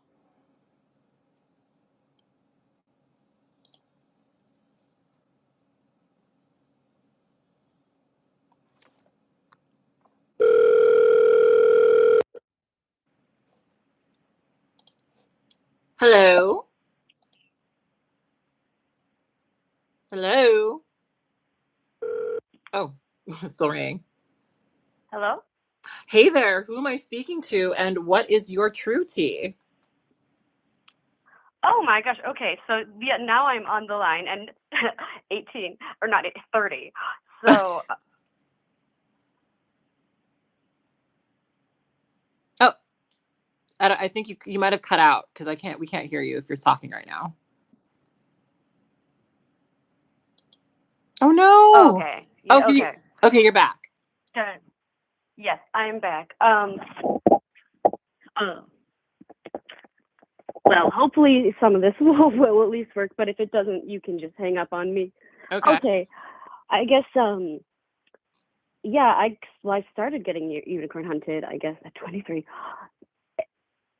And it was sorry, there's like a lot of echo. Anyway, apropos of nothing, like I was not out to anyone, and I just wonder if anyone else has the experience where it seems like could they smell the like pansexuality on you? I don't know if anyone else has that, but then consistently, without being out to anyone, like I get all these like couples at like kind of wanting to pretend that they're my friends, and I'm moving to new cities or whatever, and you just feel so, it's hard because I have all these stories, right, but they're so the same to everyone else's, like feeding an edible, like they pretend they're your friends, manipulating, like it's almost like I don't even know what to say about them except that it hurts so much. Like you just think that these people like you and they actually want to like at least be your friend or romantic, but they just really don't see you as a person at all. And you have to deal with that again and again. And I feel like I'd never learn. And I know the first caller talked about being a dancer, and I am, a performer and a dance teacher, and obviously, like I've sort of identified myself, so I'm not going to get into any details anyway, because I am in some situations right now that are threepley, and while not ideal, sometimes there are things where they were kind of predatory, but also it gets kind of more complicated sometimes. And if someone else is comfortable sharing like maybe a story where you're not a completely like innocent unicorn, I mean, I would love to hear that too, because it's so hard. sort of Stockholmed into, I don't know, these things. And a lot of them, especially in the entertainment industry, have to do with power imbalances and you know, who owns what. But being a dance teacher, I just really worry a lot for my students, because, you know, at this point at 30, I'm able to kind of like deal a little bit more, a little better. But this is going to happen to them, because what you said earlier about, like, you know, as a dancer, the whole thing is you are learning, you learn to, doesn't matter what you look like, well, it kind of does, but like, you learn how to make your body be pleasing to look at. That's like the whole stupid point, I guess. Yeah. I don't know, maybe art too, but like, and you know, I think that makes a lot of dancers and people and entertainers like that just like ripe for the exploitation. And it's like, I wish, obviously, this isn't something I would talk to my, you know, underage students, but I don't know. I wonder if like there would be a way to someday, like, because this is going to happen to some of them, like this is going to happen to them, and it just like, oh, like I've already, you know, I've been through it, I'm going through it, and I just hate the fact that, like, you know, we all see these patterns. It's not like it's not going to happen, and it like, I just wish there was something like that we could do to, I don't know, maybe even just having this conversation, I feel very validated, because being a unicorn has been something in my life that's made me incredibly depressed and, you know, kind of to the darkest place that can get. And just, yeah, when you're depersonalized so much, and even now it like doesn't feel like I ever truly will be personalized by anyone in a romantic way. Aww. And you know, it's just like, I just, you know, that might be my reality, and that's fine, and I'm learning to live with that. But I really hate that that's gonna be like for any of my students. I just don't, like, you know, I think it's also easier to kind of care about other people, especially, you know, kids, maybe more than yourself. But I just, thanks for providing this space to talk about it, because they're just like, the people just being shot on all the time doesn't do good things for your mental health. So Yeah. I appreciate everyone talking about their experiences and hearing about it. That it takes a lot. Yeah, thank you. Yeah, you're definitely welcome. I mean, I think it's really important to talk about this stuff, because a lot of people feel like they're so alone in their own experience of this thing. And I think a great thing that came out of the conversation around the podcast is that there are people like being like, "Oh shit, this happens to other people. I had no clue. I thought this is something that only happened to me." And I think there's a lot of power in just like hearing that, if only to know that it's not your fault or not something about you. It's more, this is a thing that happens to a lot of people, and, you know, publicly acknowledging this is all shitty and we don't like this. Yeah. Yeah, there really is, and it.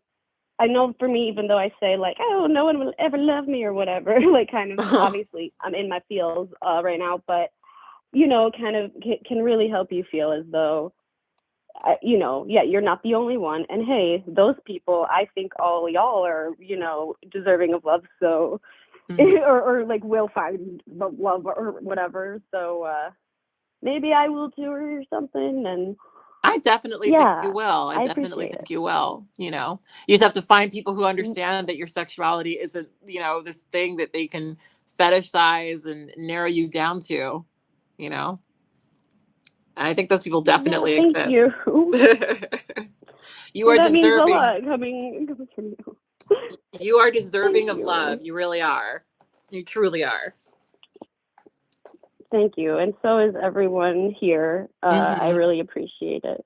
And yeah, I won't try to take up too much time, because I have a tendency to go on, and I want to let, you know, other people share their experiences too. And thanks a lot, and have a blessed day. I'm just kidding. Have a no day. Hail Satan. Yeah. Well, thank you so much for calling in. I really appreciate hearing from you. Oh, I appreciate you so much. Thank you. Aw. Bye. Bye. Oop. That was such a, that's a little bit of a heartbreaking call. Um, it's really sad that's how people feel, I mean, and that's the impact of this shit, and I've gotten into so many arguments about, unicorn hunters, with unicorn hunters. And it's just like, I don't think you get how distressing it is when, you're, you got all these messages, all these people contacting you, and all of them want to fetishize you. All of them want to narrow you down to this sexual thing. And like, obviously they don't see that because they're not on your side of the table. They're not, you know, they're not on the receiving end of this stuff. But like, it's very real and it fucking sucks. And it can really make you feel like you have no purpose or no reason to be, simply because of, the way that these people have made you feel. So I wish that people who did this shit understood that it really does hurt. It does end up building up and becoming a really overwhelming thing when you feel like you're only ever going to be valued if you can perform a sexual act for somebody who does not care for you. So I really appreciated that call for that reason. So I'm gonna give myself some headroom, and then we're going to take the next call.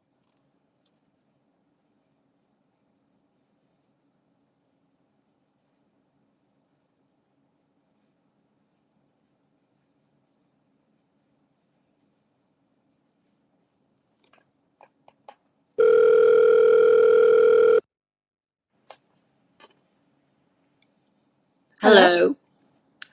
Hello there. Hey, I'm gonna make this pretty quick. I'm sick, so I hope that my voice isn't too weird. But I've got a bit of an unusual story. I guess everyone says that though, don't they? Mm-hmm. But when I was 19, I'd gotten out of a relationship, and I was just kind of bitter and like wanting to have access to sex, but not wanting to have access, or not wanting to have to deal with being in a relationship. Mm. And so I didn't know what a unicorn was. I wasn't really familiar with poly, though I was like inexperienced but into kink. And so I was just kind of like, you know what? I think it'd be really fun to be like a couple's little plaything. That'd be really fun. Mm. So I went to like a nerdy event, and No. I and so I was dressed up a little bit, intense. Like I had like a fishnet bodysuit on and like short skirt, etc. And I wrote like on my body, like indicating that I was an unclaimed submissive. Oh. I was like being very provocative. And this woman grabbed me and took me over to her, who she said was her fiance, and kind of hit it off with them. And very like pretty quickly we ended up in kind of a relationship. Like I wasn't really expecting to be like in like a triad situation. Like I didn't really know that was a thing, but it seemed to work. And I guess because I was into that kind of thing, there was like a somewhat more predatory couple that kind of like tried to reach out to me after that, but I was already claimed at that point, so they used and lost. I mean, for my benefit. So yeah, this couple, I didn't really see a future in being a triad, like especially like not being very familiar with it. But I did prefer where they lived and the university they lived near. And so I decided to, we dated long distance for a while, then I decided to actually move to a different state to go to the different school. And I like told them beforehand, like, hey, I think I might meet a nice boy or girl at this place. Oh yeah, another aspect of this is that they're both dominant. Both bisexual dominants, a man and a woman. Okay. And I was a single bisexual submissive. So, that's very exciting for me. But, yeah, I can see how. But yeah, I told them that, like, I was going to, I suspected I was going to meet another person in college and ended up going with them. And they said that that was fine with that. And so that made me feel more comfortable moving out there. So where it goes wrong is that the lady in the couple, she'd actually apparently made a kind of pattern of trying to reach out to female submissives. And then as soon as the female submissives got attached to her man, she would reject them and have him reject them as well. Oh, wow. Yeah, so, but he really liked me and told her ahead of time that he wouldn't break up with me for her. Mm. So what ended up happening is she kind of, like, things were fine until he and I did our first, like, love confessions. And then she, like, started, like, really freaking out. Like she had some issues. Like, it turned out that she got then really manipulative to him, getting into the relationship, like, had very deliberately isolated him from his friends to try to become the only, like, person in his life. And, like, she started, like, self-harming Oh, to wow. indicate her, like, displeasure in Oh, what was wow. going on with our connection. Like, it was really bad. Wow. Fortunately, she left, and then he and I have now been married for 7 years. Wow. That is one Yeah, hell and of we're a fucking story. Yeah, like, we've dated people together, we've dated people separately. Yeah, that's what's up. Wow. What, I feel like you just jumped ahead in the story so quickly. How did the relationship between them end? So she, like, also had some pretty substantial health issues, and like, he was also her caregiver, so we couldn't just, like, leave her. Oh, wow. And so, but I guess the writing was kind of on the wall. Unfortunately, she found another person and left with him. Oh, okay. Yeah, and then Well, she sent me a nice creepy message once we were engaged, once me and my now husband were engaged, saying, like, oh yeah, like, I'm so happy for you. I bet you'll be a beautiful bride. Like, I'd already, like ew. unfriended her and everything, like, blocked her on places. Yeah, but yeah, I know that you'll be a beautiful bride. I found someone like the guy, like, my ex, the person you're marrying, and we're engaged as well. And so that was really weird. just letting you know, just updating you, just giving you an Yeah. update on how things are on my end. Oh boy, Yeah, that but yeah, is we celebrated our anniversary last Saturday. oh nice. That's a beautiful thing. I'm glad that you guys, came out of it and you're together. I mean, unfortunately, I feel like I've heard that story quite a bit. The couple brings in a third, and then eventually the relationship ends, and the man starts dating the woman. That's why a lot of like a lot of these couples. I don't know if this was the case. Well, it sounds like it was. A lot of these couples, they're kind of reaching out for other people because they are not good on their own with each other. Um, and I've seen a lot of, like, Yeah. they start dating, or they start doing a thing with a third woman, and then eventually the other woman gets phased out, essentially. So, Yeah, like, it was really weird just because, like, he had kind of lost interest in, like, getting a third. Like, he was like, like, if you want to, like, I'm willing to, but she was really the driving force in that. Like, I think that she was just insecure and didn't think that she, like, had it to, like, maintain a relationship without bringing in someone else, maybe. yeah. I don't know. Like, she had some substantial issues. Mm. Yeah, I mean, that sounds But like yeah, it. Sounds getting like it. into it, I really didn't want to break up this couple, and, like, it took a while after things had gotten bad for me to, like, really feel confident that I hadn't broken them up. Yeah, because That it that was the they way were that she already. had. Yeah. Yeah. Yeah, I didn't mean to cut you off, but, like, they were clearly already kind of breaking down before you got there. So. Yeah, and in ways where, like, he didn't know about it until after I was already in the picture. Like, he told me, like, hey, like, I didn't know that I was in a relationship that was so bad. I wouldn't Mm, have, like, been willing to bring in another person if I'd known. mm. Yeah, I mean, if we all knew, I think sometimes it takes a while Yeah. after a relationship to, like, look back and, like, see it for what it is, because when you're in it, it's harder to actually see. It's way harder to actually see. Yeah, for sure. All right. But yeah, I Well, remember when oh, she first left. Sorry, just like a last closing thing. When she first left, we had like a real like sit down because like we kind of like trauma bonded over like walking on eggshells living with her, mm, and so had this like sit down being like, do we have a legitimate relationship together? Like, do we have the makings of something that is what we want without like in the absence of this difficulty that we're experiencing together? But yeah, thank you so much for taking my call. yeah. Thank you for calling in and sharing your story. I really appreciate it. Yeah, thank you. Have a great day. All right. Bye. Bye. It's interesting. We are consistently like floating at about 10 people waiting on call. That is so fun. It's fun how that happens. All right. So I'm still definitely want some get some more calls. We're almost at 2 hours now, but I spent 30 of those hours, talking shit before we actually got to the calls. Um, all right. So let me take another call, get some silence, and then we'll jump on.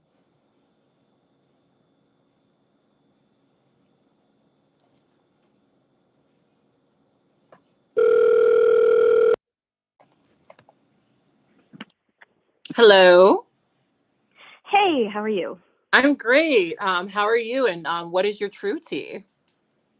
I'm doing well. I was thinking of calling in, and then I was just like, Jesus, what story do you want to hear? Because I'm 30, and I feel like I have been fucking going through it for the last 10 plus years of my life.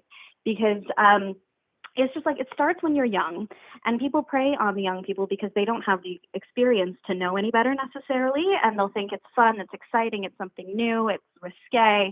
And then, as time goes on, you start sort of seeing these things for what they are. Mm, And what they often are is predatory, is uncomfortable, is very heavily skewed in one direction. Like, I just, I just feel like as time has gone on as well, I've just seen spaces for queer women slowly erode over mm, time. And it's just been very, very difficult for me to feel like I can find somewhere where I belong and can feel confident that I'm like talking to another woman, which is mm, weird, like, because once you're out of college, for example, it gets really hard to meet people. And it especially gets really hard to meet people when your sexuality makes up such a small percentage of the population.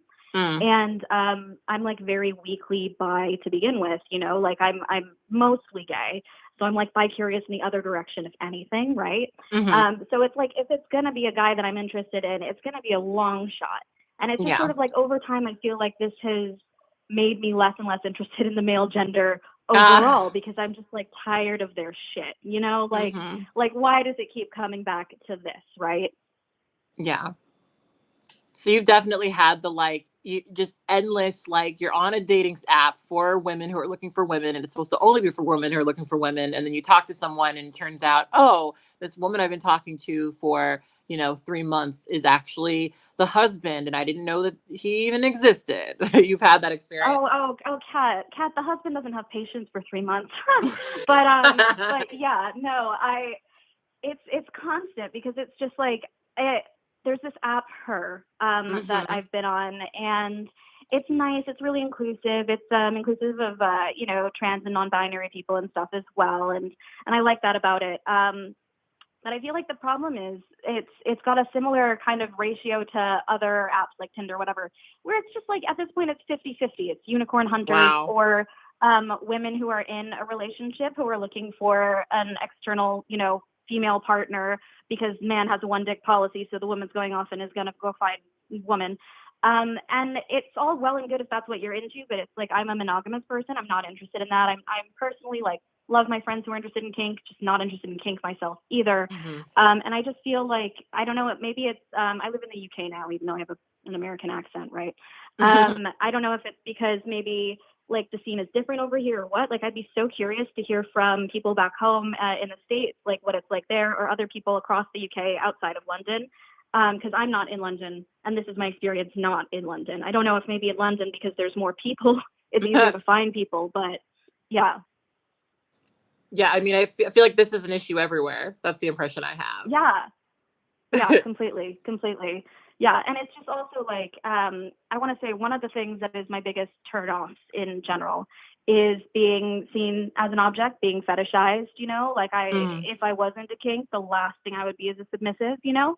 And yeah. it's just going into these situations being treated that way as if I'm expected to feel grateful for the attention and like, you know, it's such a nice thing that these two people like they think that I'm attractive enough to introduce me into their relationship. And it's like, do you know how many times this fucking happens to me? Like, it's not special, you Yeah, know? you're Like, not you're unique. not that hot. It's just, and the number of times they have "we're not unicorn hunters" in their profile, and it's just like, you know, I think people need to like learn differences between like swinging and unicorn hunting and Yes. poly and then that's also the problem is like the people who know the differences are the ones who aren't going to invade apps like her because Yeah. they're going to know better than to Mhm. like make a profile as a woman as a man, you know? Yeah. Yeah.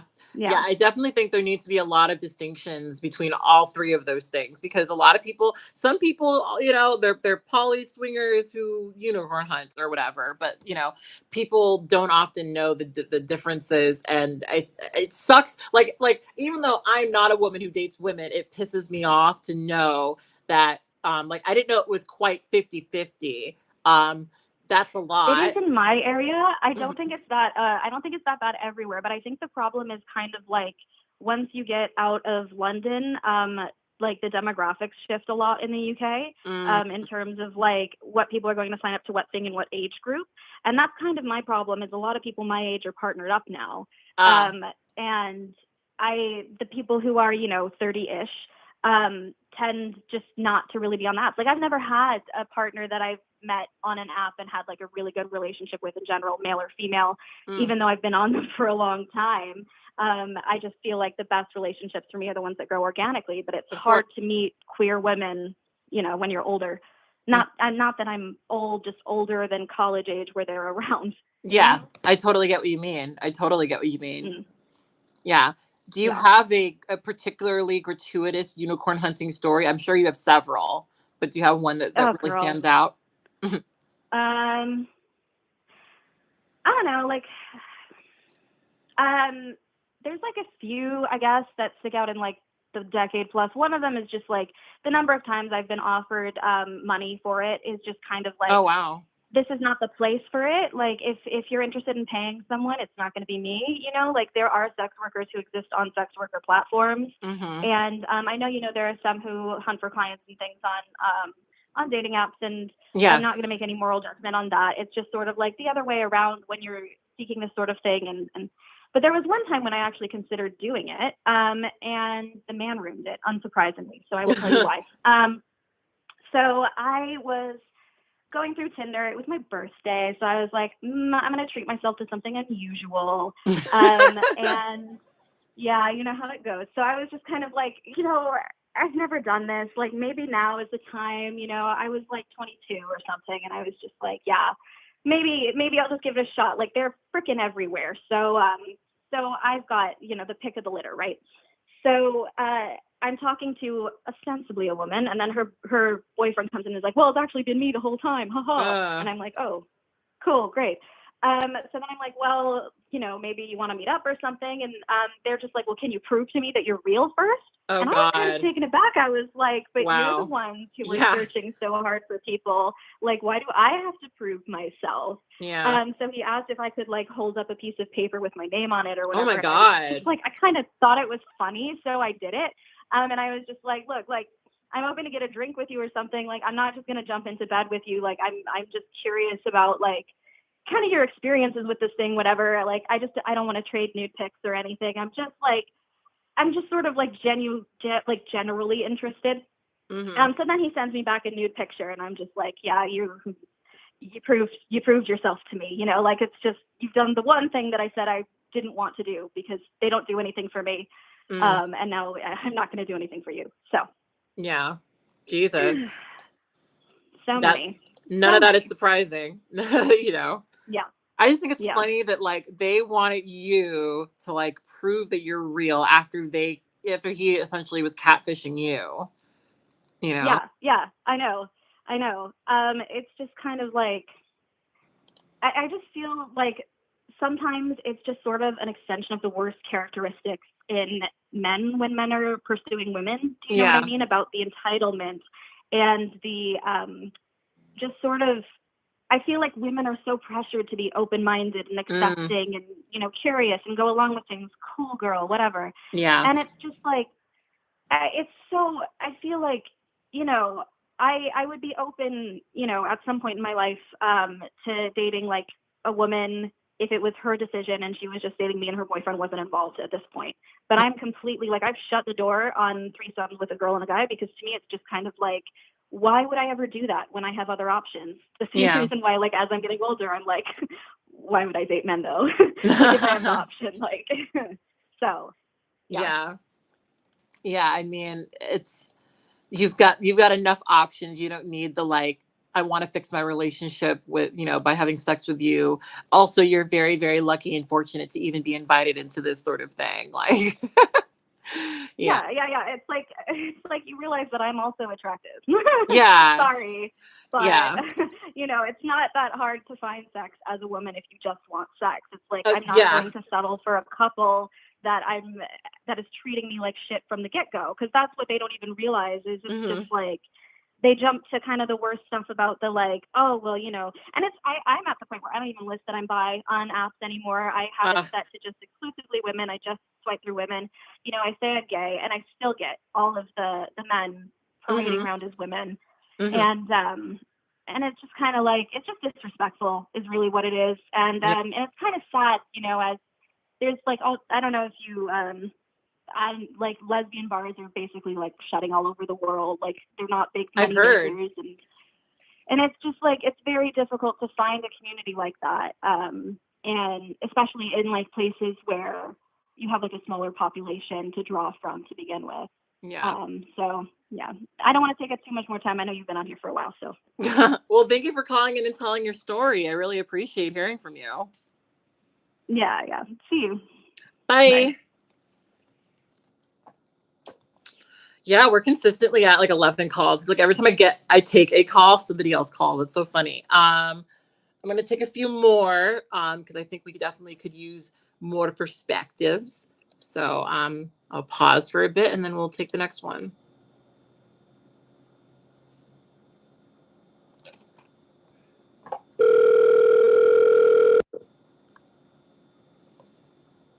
Hello. Hi. Hi there. Who am I speaking to and what is your true tea? Okay, hi, my name is Josephine, and I am 21 years old. I love your channel. It's definitely like been a great like educational tool. I was listening to your podcast and true tea when in the shower. But here's my true tea for for unicorn hunting. Recently, like literally like at the end of May, I got on Bumble. My best friend, that's our like little late night activities, going through Bumble and talking shit about men. And I'm bisexual, but mostly men show up on my Bumble. So there was this one guy, he was super cute. I was like, oh, he's super cute.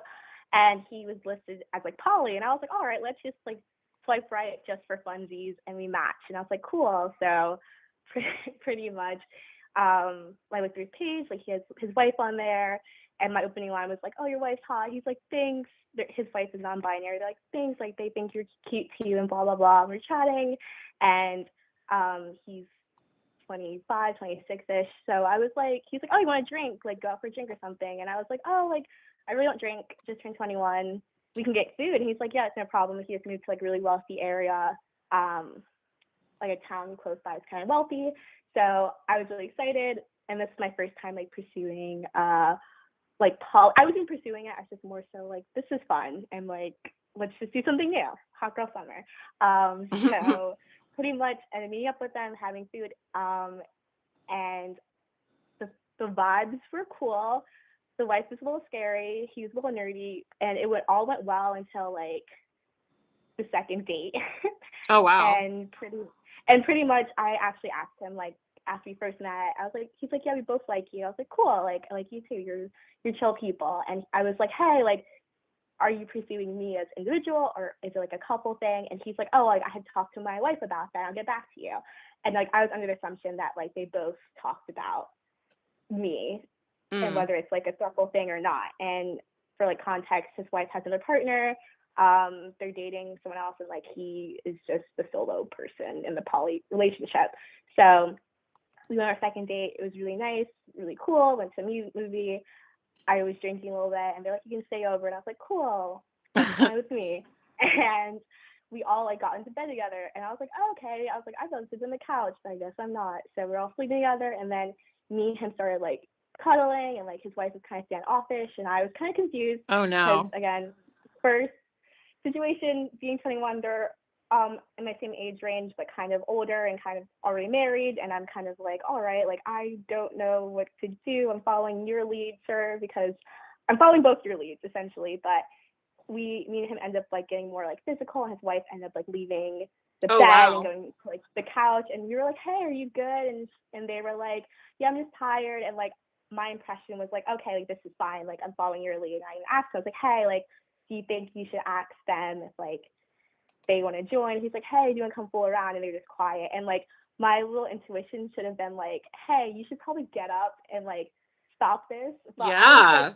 I'm following their lead, and I don't know, and I'm 21, and I'm like, I'm too young. I don't know. No, I'm too young for this. I've never been in this situation, so I kind of was just like, I thought this was okay. I thought this was just like they regularly did this. I thought the relationship was healthy and good. Me and him ended up hooking up, and then later on, I find out that like him and his wife were not having sex for like 3 months, and I was like, Mm. oh, I Oh was like to boy. know this. I was like to know this. And pretty much me and him ended up like semi dating, and like I was under the impression that like everything was good between me and him and like his wife, and like I apologized to his wife, and they were kind of like, "Hey, like I liked you before, but like I don't have sex with you, and like I don't want you romantically." I'm like, "That's pretty understandable." And pretty much it just ended up like crashing and burning very quickly within a month's frame. I ended up like staying over his house while his wife was out with their partner, and me and him had like a really great time, just like vibing, and we talked about like boundaries, talked about like try to communicate as best as possible, and like that's really hard for me because I tend to like build up walls. I'm trying to be vulnerable, and he's like, "I understand." And long story short, he ended up like after I spent like a couple days with him at his house, he was like, "Hey, like I like you sexually, but I don't want a relationship with you," even though we kind of talked about that the whole Mm. time we were seeing each other. And I was kind of like, all right, I don't know how I feel about this. And I was really like upset, Yeah. granted. And I was like, "Well, you have my book, sir." Like I let him a book, and I was like, "Can I get my book back?" And he like refused to like answer my text and blocked me. And I had Oh to contact his wife, wow. and his Holy wife had to come shit. out and give me the book. And I was dog sitting at one point, and like his dog broke my glasses, and I was like, he was like, "Can we pay for it?" I'm like, "No, it's fine in the moment." But like after I was like, "Hey, I give you my glasses fixed." He's like, "I'm not paying for your glasses. Like go on with your Wow. life." Blah blah blah. And I was like, this is very dramatic. And sir, I just wanted my glasses fixed. I try to approach this as an adult and be communicative, and like all these little red flags that were kind of like being like shown in the beginning, I should have paid attention to, because hindsight's 2020. But Yeah. I was just like, this is interesting. I was always interested in polyamory, and I don't know if it's being unicorn hunted or not, but I felt like if I think one of your callers talked about being more explicit with like your boundaries and your rules. And I Yeah. genuinely agree with that, because I was Yeah. like, well, I try to set boundaries, kind of ask him and talk to his partner, and they both kind of, whenever they would be around each other, it would always be kind of like a shift in energy. And I was like, oh, like I guess this is how they are. But I realized it's like they're not in a healthy spot, and Yeah. there's nothing wrong with me. I realized just reading the chat and it's what couple privilege, and I was like, that makes so much sense, because I was like, well, they're both gonna be on each other's side, and like they're treating me like trash, even though like your marriage is on the brink, and I'm young, and I'm not married, and I'm hot, so like I don't have to deal with any of this shit. So I do appreciate your chat, just kind of like reaffirming that like there's so much more worth outside like our romantic interest and our sexuality, and like we're full complete people, and like that situation taught me a lot about like communication and being an adult and kind of getting into the dating world, being bi and somewhat polyflexible, I guess. And it was interesting. So yeah. Yeah. Well, I'm glad to hear that you got something out of the chat. I'm sorry that you had that experience. Do you know that do you know if they're still together? Yeah, they're still married. It's really happened like beginning of this month. Oh wow. Also, I'm like reading through the chat. It was just low key such a mess. Like I was in the beginning, I was like, oh, this would be cool because the wife introduced polyamory because they were doing a study abroad and they both talked about it and they were both like, yeah, we're cool with it. And the only reason they got married is because he's an immigrant and he needed a visa. It's pretty much 90 Day Fiance mixed with Sister Wives. That's Oh what my friends boy. call me. My friends call it. So it was Train a wreck. mess. Beginning, but it was fun while it lasted, and it was, oh yeah, I offered a dog sit because I was like, oh, if we're gonna be dating, I'm gonna, in poly relationships, you help each other out, and I'm my Mhm. love language is very much like acts of service, so I'm very much Ah. like I want to help out. I want to be like, I love all the love languages, but I like to be helpful, and maybe that's like being a woman and being conditioned to be like, I need to be helpful, but I was like, let me be helpful because that's the right thing to do, especially if you're thinking about dating and all that. And that's just I'm that type of person. I get that. Very good. I totally get Dating that. to TLC show. Honestly, it was, oh God. But you know what? This was a fun experience. Not fun, but interesting to say the least. We're all earth signs, if that matters in the chat. If anyone has anything to say about that. But yeah, it was it was a time. It was a time, and I learned so much. And thank you for having the space to talk about it. And I'm learning a lot from all of the other callers, and it's very interesting to kind of see what lessons I don't have to go through now, and I can kind of like see other people's perspectives. Yeah. Well, that's kind of what we're here for, to learn from each other, All right. Well, I appreciate you calling in. I'm going to take the next call, but thank you so much. Thank you. Have a great day. All right. Bye. All right. So I'm starting to feel like I might be at that point where I got the calls I need, but I'll take a few more. And so, stay on the line if you want it to get through, but I'm only going to take like 2, maybe 3 more, maybe just 2, maybe just 1. I haven't figured it out yet, but I'm making a note of like the ones that I'm probably going to keep in and the ones I'm not. And I think we're good. I think we're pretty good. So let me take the next call. Let me pause for head space and that, and then we'll take the next call.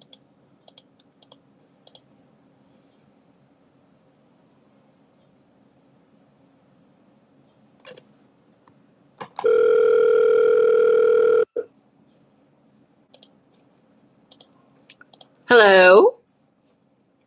Oh, hi. Hi there. My name is Nell. Hi, Kat. Hey, Nell. So a couple calls back, there was a caller who was super devastated by the effects that a unicorn couple had on them in terms of friendship. And I just kind of wanted to echo it. I had a friendship who was super damaging to me because I didn't realize I was being unicorn hunted. Sorry, I'm getting a little bit of anxiety.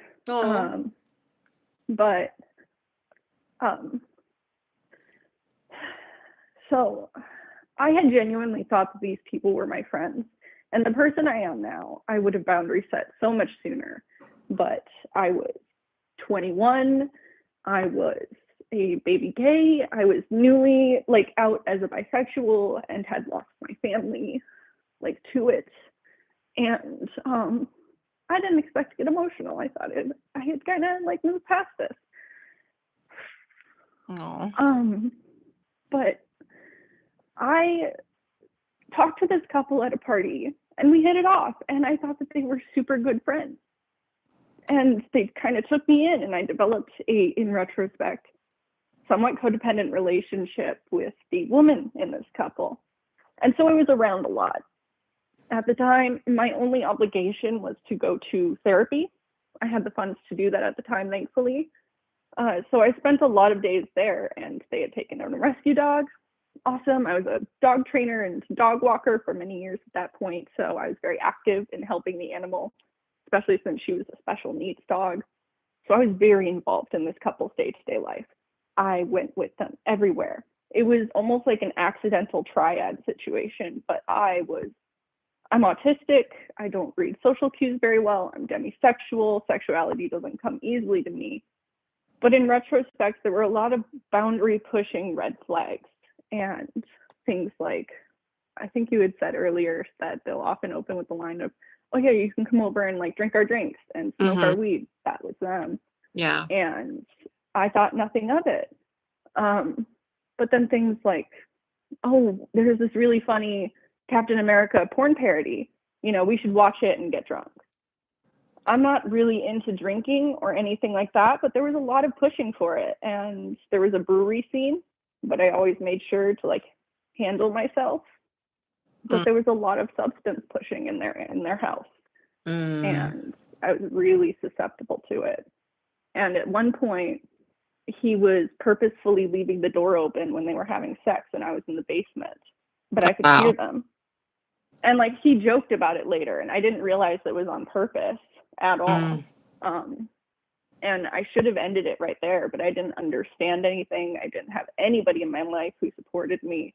And so I just stayed friends with this couple until I met my current partner of 5 years.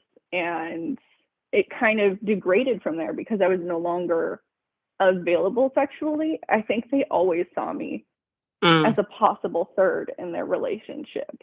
And I didn't know anything about boundaries or how to express things or what I was or was not allowed to address. So I just kind of let it happen, which I should not have done. Like I said, the person I am today, I would have boundary set a lot sooner. But it was also on them who were in their 30s when they met me as a couple to be responsible with how they interacted with somebody like that or to engage with sexually. She never denied him this and in fact encouraged sexual comments. And I thought, I'm sex positive, like I'm part of the queer community. I can hang. But turns out mixing a couple with sexuality can be super messy. And I've had like the standard unicorn hunter Tinder shit where I think, you know, you go home and there's a woman there or a man, and I've always had no problem leaving those situations since then, but this will always stick out as like the most damaging thing to me personally, especially with just how, you know, in retrospect, you wonder, were we ever friends or was I just an object that was pleasing to have around? Wow. So yeah, I just kind of wanted to echo that. Yeah, I appreciate you doing that because that, you know, something that's coming up that I had actually not even thought of was substances, and giving people substances. Because a couple of times that I've been in these situations, it has been a let's come back to our place and keep drinking kind of thing.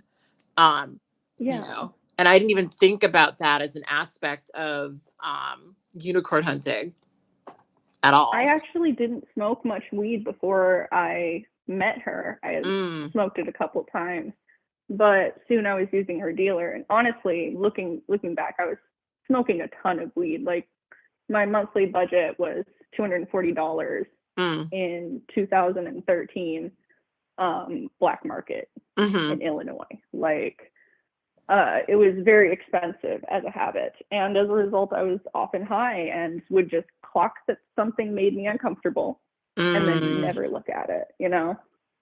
Always look at it, no matter how small your discomfort seems, try and figure out why. Yeah, absolutely. Because I think it's really common. I mean, somebody else mentioned how women are often sort of pressured to be open-minded. And listen, I've been in so many situations where it's like, I am uncomfortable with this, but I feel like I need to not seem uncomfortable with this, you know, to be cool or to keep hanging or, you know, whatever silly thing we say we have to do in order to like stay in a space that we really don't even want to be in. It's so weird looking back at stuff and seeing it with more clarity. Like, what was even that about? But you really, sometimes you never know until you know. For real. It can be really hard to see when it's right in front of you. looking back, I really wish I had taken more time to myself Mm. to like be separate. Codependent relationships can make any situation, super duper messy. Yeah. But this one, it definitely made it worse. But now I know what I'm susceptible to in terms of codependency, and I can avoid it. So Yeah. lessons learned. It's good to know that. And I'm so sorry that that's how you learned about it. That's truly that's not great. It was, it was shitty, but their dog was honestly amazing. You know what? I had a couple of comments from people that were like, I have a friend who was in a poly thing or a unicorn hunting thing, and the couple sucks and everything was terrible, but I missed the dog. I had that. That was I missed that dog a stupid amount. She had like only her bottom jaw was like an inch and a half shorter, so her tongue would just hang out. Oh, a little blap. Oh, I know. See, now we're giving them ideas. We can't, no cute dogs, unicorn hunters. Don't have those. Please. Listen, I have a new number one cute dog in my life, and there will always be a new number one dog. No dog can keep me tied down to no unicorn hunting couple. Well, thank you so much for calling in and sharing your story. And I'm, again, really sorry you went through that, but thank you for accenting that really specific, important aspect of the conversation. I really do appreciate it. Yeah, thank you so much for having me. I appreciate you picking up my call. Oh, well, thank you for calling in. All right. Take care. Bye. Bye. Okay, so I'm really feeling like I want to do like one more call. And I think that that's probably going to be it. Because how long we've been here? We haven't been here quite for 3 hours, but we're close. We're getting close to that. But yeah, let me get one more. And I think that we're going to call it a show. So thank you to everyone who called in, because we've had some really good calls on this one. So I'm sorry that it's taken us so long to get here, and that, I've had all these things. I had to go buy a whole new piece of equipment in order to do this. But I really thank you for your patience. Thank you so much for that. I really appreciate it. All right, one more call, and then I think we're going to be good. All right, I'm going to take some pausing, and we'll get right into it.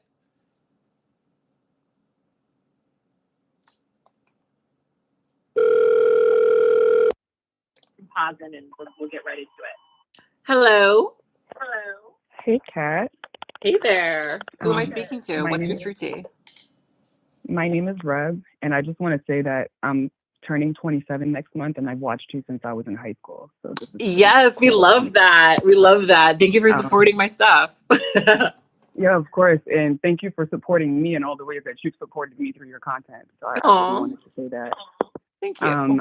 So my perspective, and I'm really glad you took my call, because I joined the live a little late, so I don't know if y'all got to talk about this, but I'm a Black non-binary AFAB person. I guess for the purpose of talking about desirability, I'm light-skinned, so that's worth mentioning. And like, I kind of got into poly like in the last maybe 2 to 3 years, like seriously. Before that, I was like passively in poly spaces, but not like engaging. And I've had an issue because it's hard for me to date white people. I have a lot of baggage with that. It's very it's not productive for me to do that.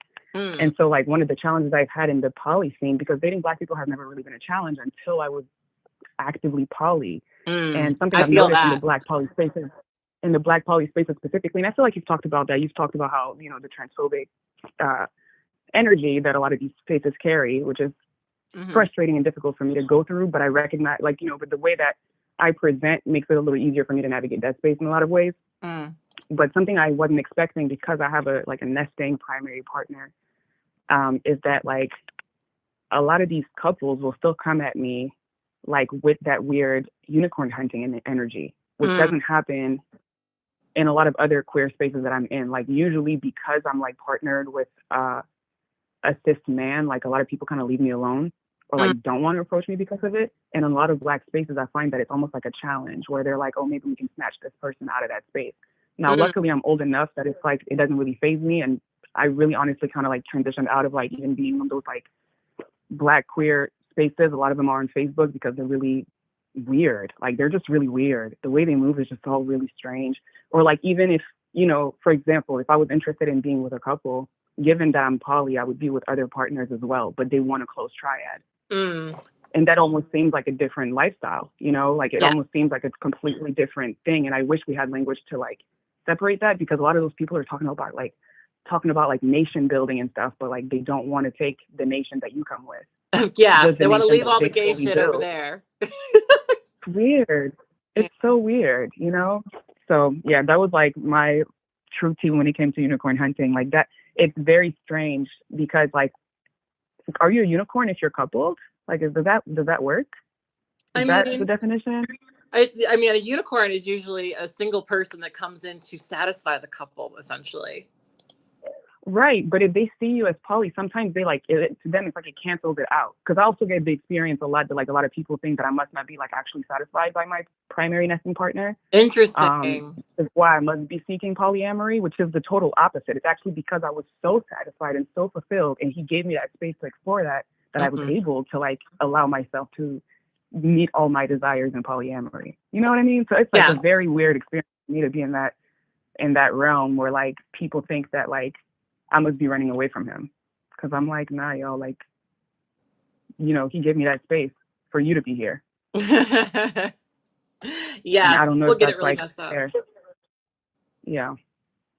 Yeah, so that's been an interesting experience. And like I try to be conscious of how like we approach people whenever we have a common interest, which doesn't happen very often. And I always get really nervous about that because I don't want to come off as like that really weird predatory unicorn hunting couple, because I recognize that like to a lot of people we look like a straight couple.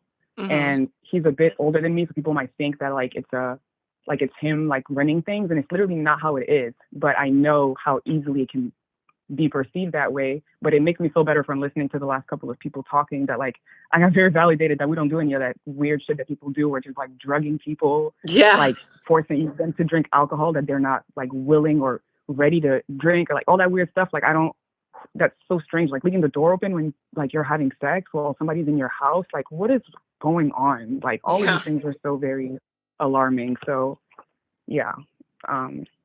Yeah, it's wild out there. It really is. I mean, people just genuinely like don't know that you can just be honest about this, you know?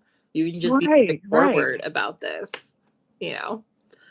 Like I've had couples like flirt with me that are like couples that are not unicorn hunters but have been mutually interested in me, and you know they start flirting with me, and then I mention that I'm only interested in men, and they like leave it alone. You know, it's not this weird continuous predatory thing.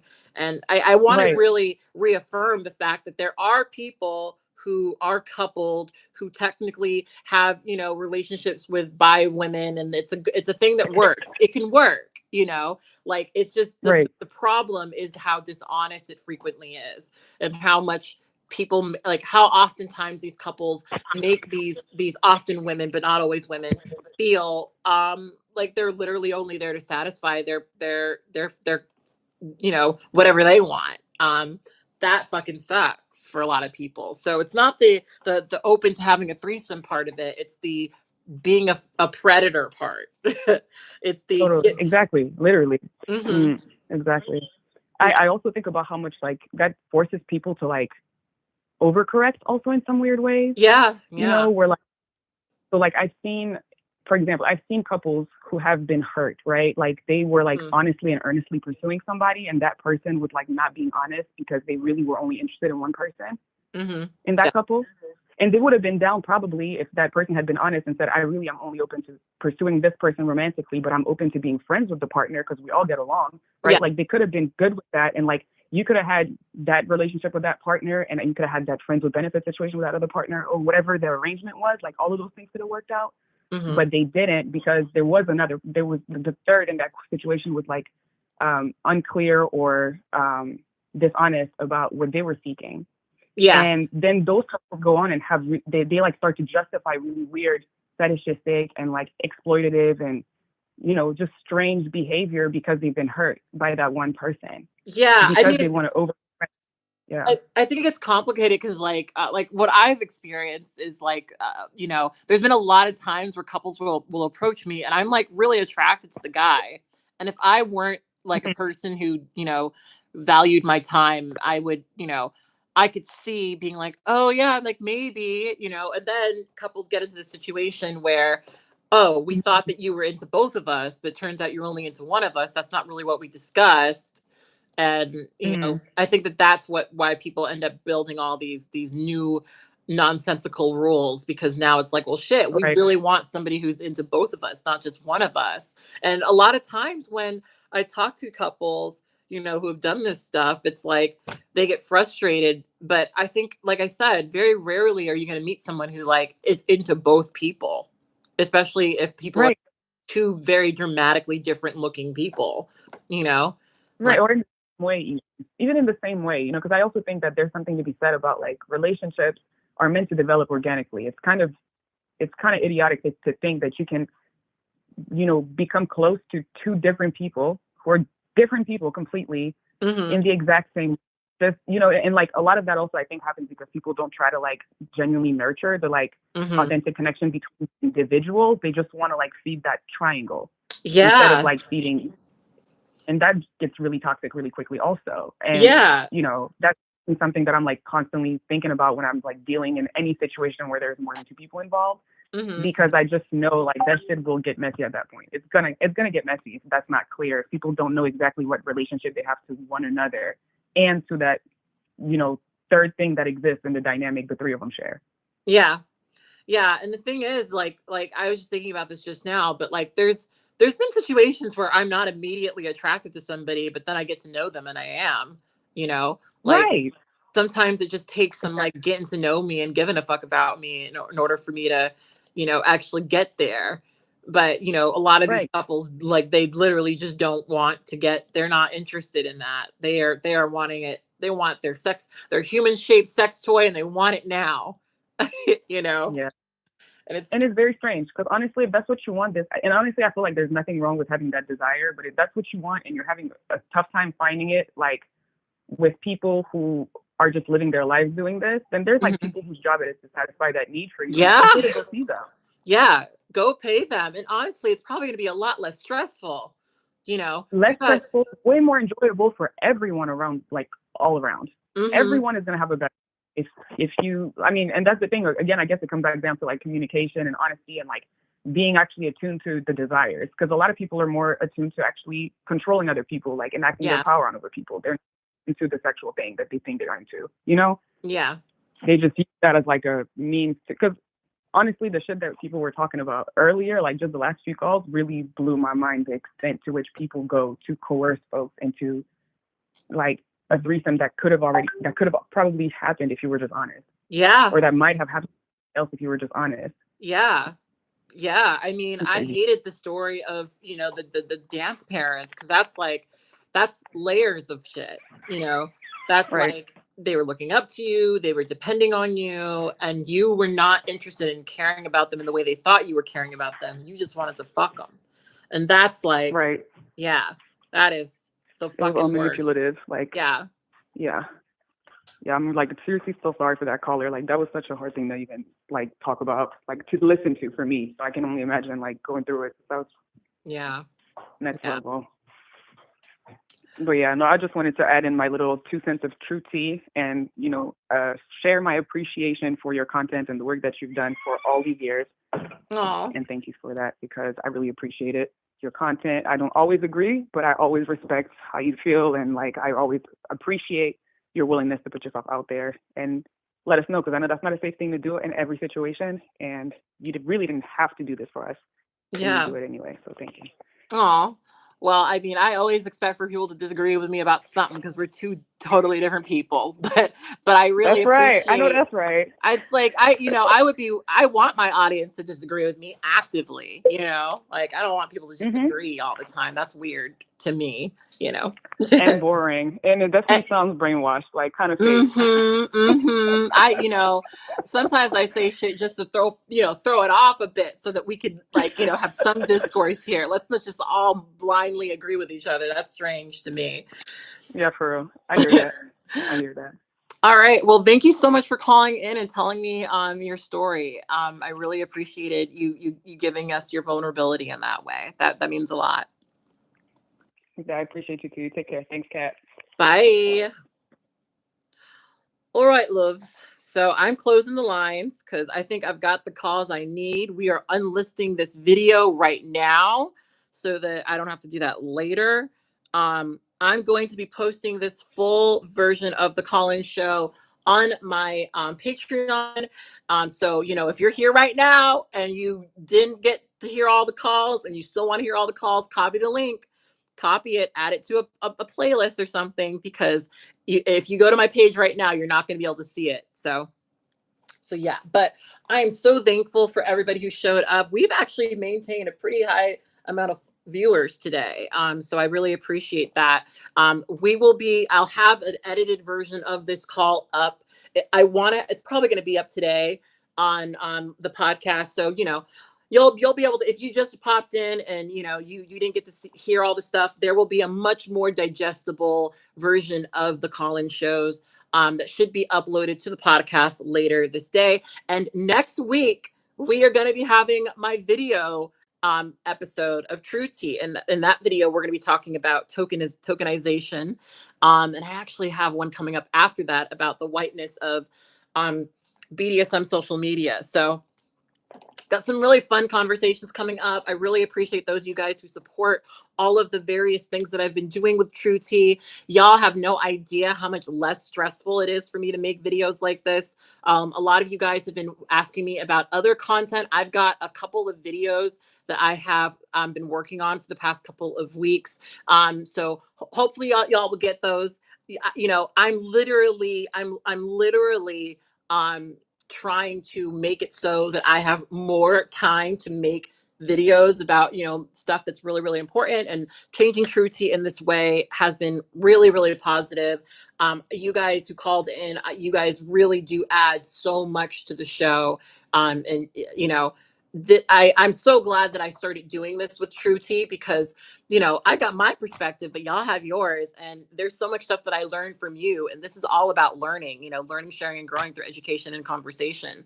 I think that's what that's what we have to do in order to learn and change. I think it's so important for us to just hear each other, regardless of where we're all coming from. It's I think super valuable. We often talk past each other, and I think that oftentimes ends up putting people in positions where they can't just say the shit they want to say. So I really appreciated hearing from people today, and I'm going to check out. Like I said, you guys can get all of, first of all, if you want to see the video version of next week's podcast, you can just hop on right now to Patreon. It's available for your viewing pleasure. And yeah, I'm excited to post that. I'm excited to post the other stuff I'm working on.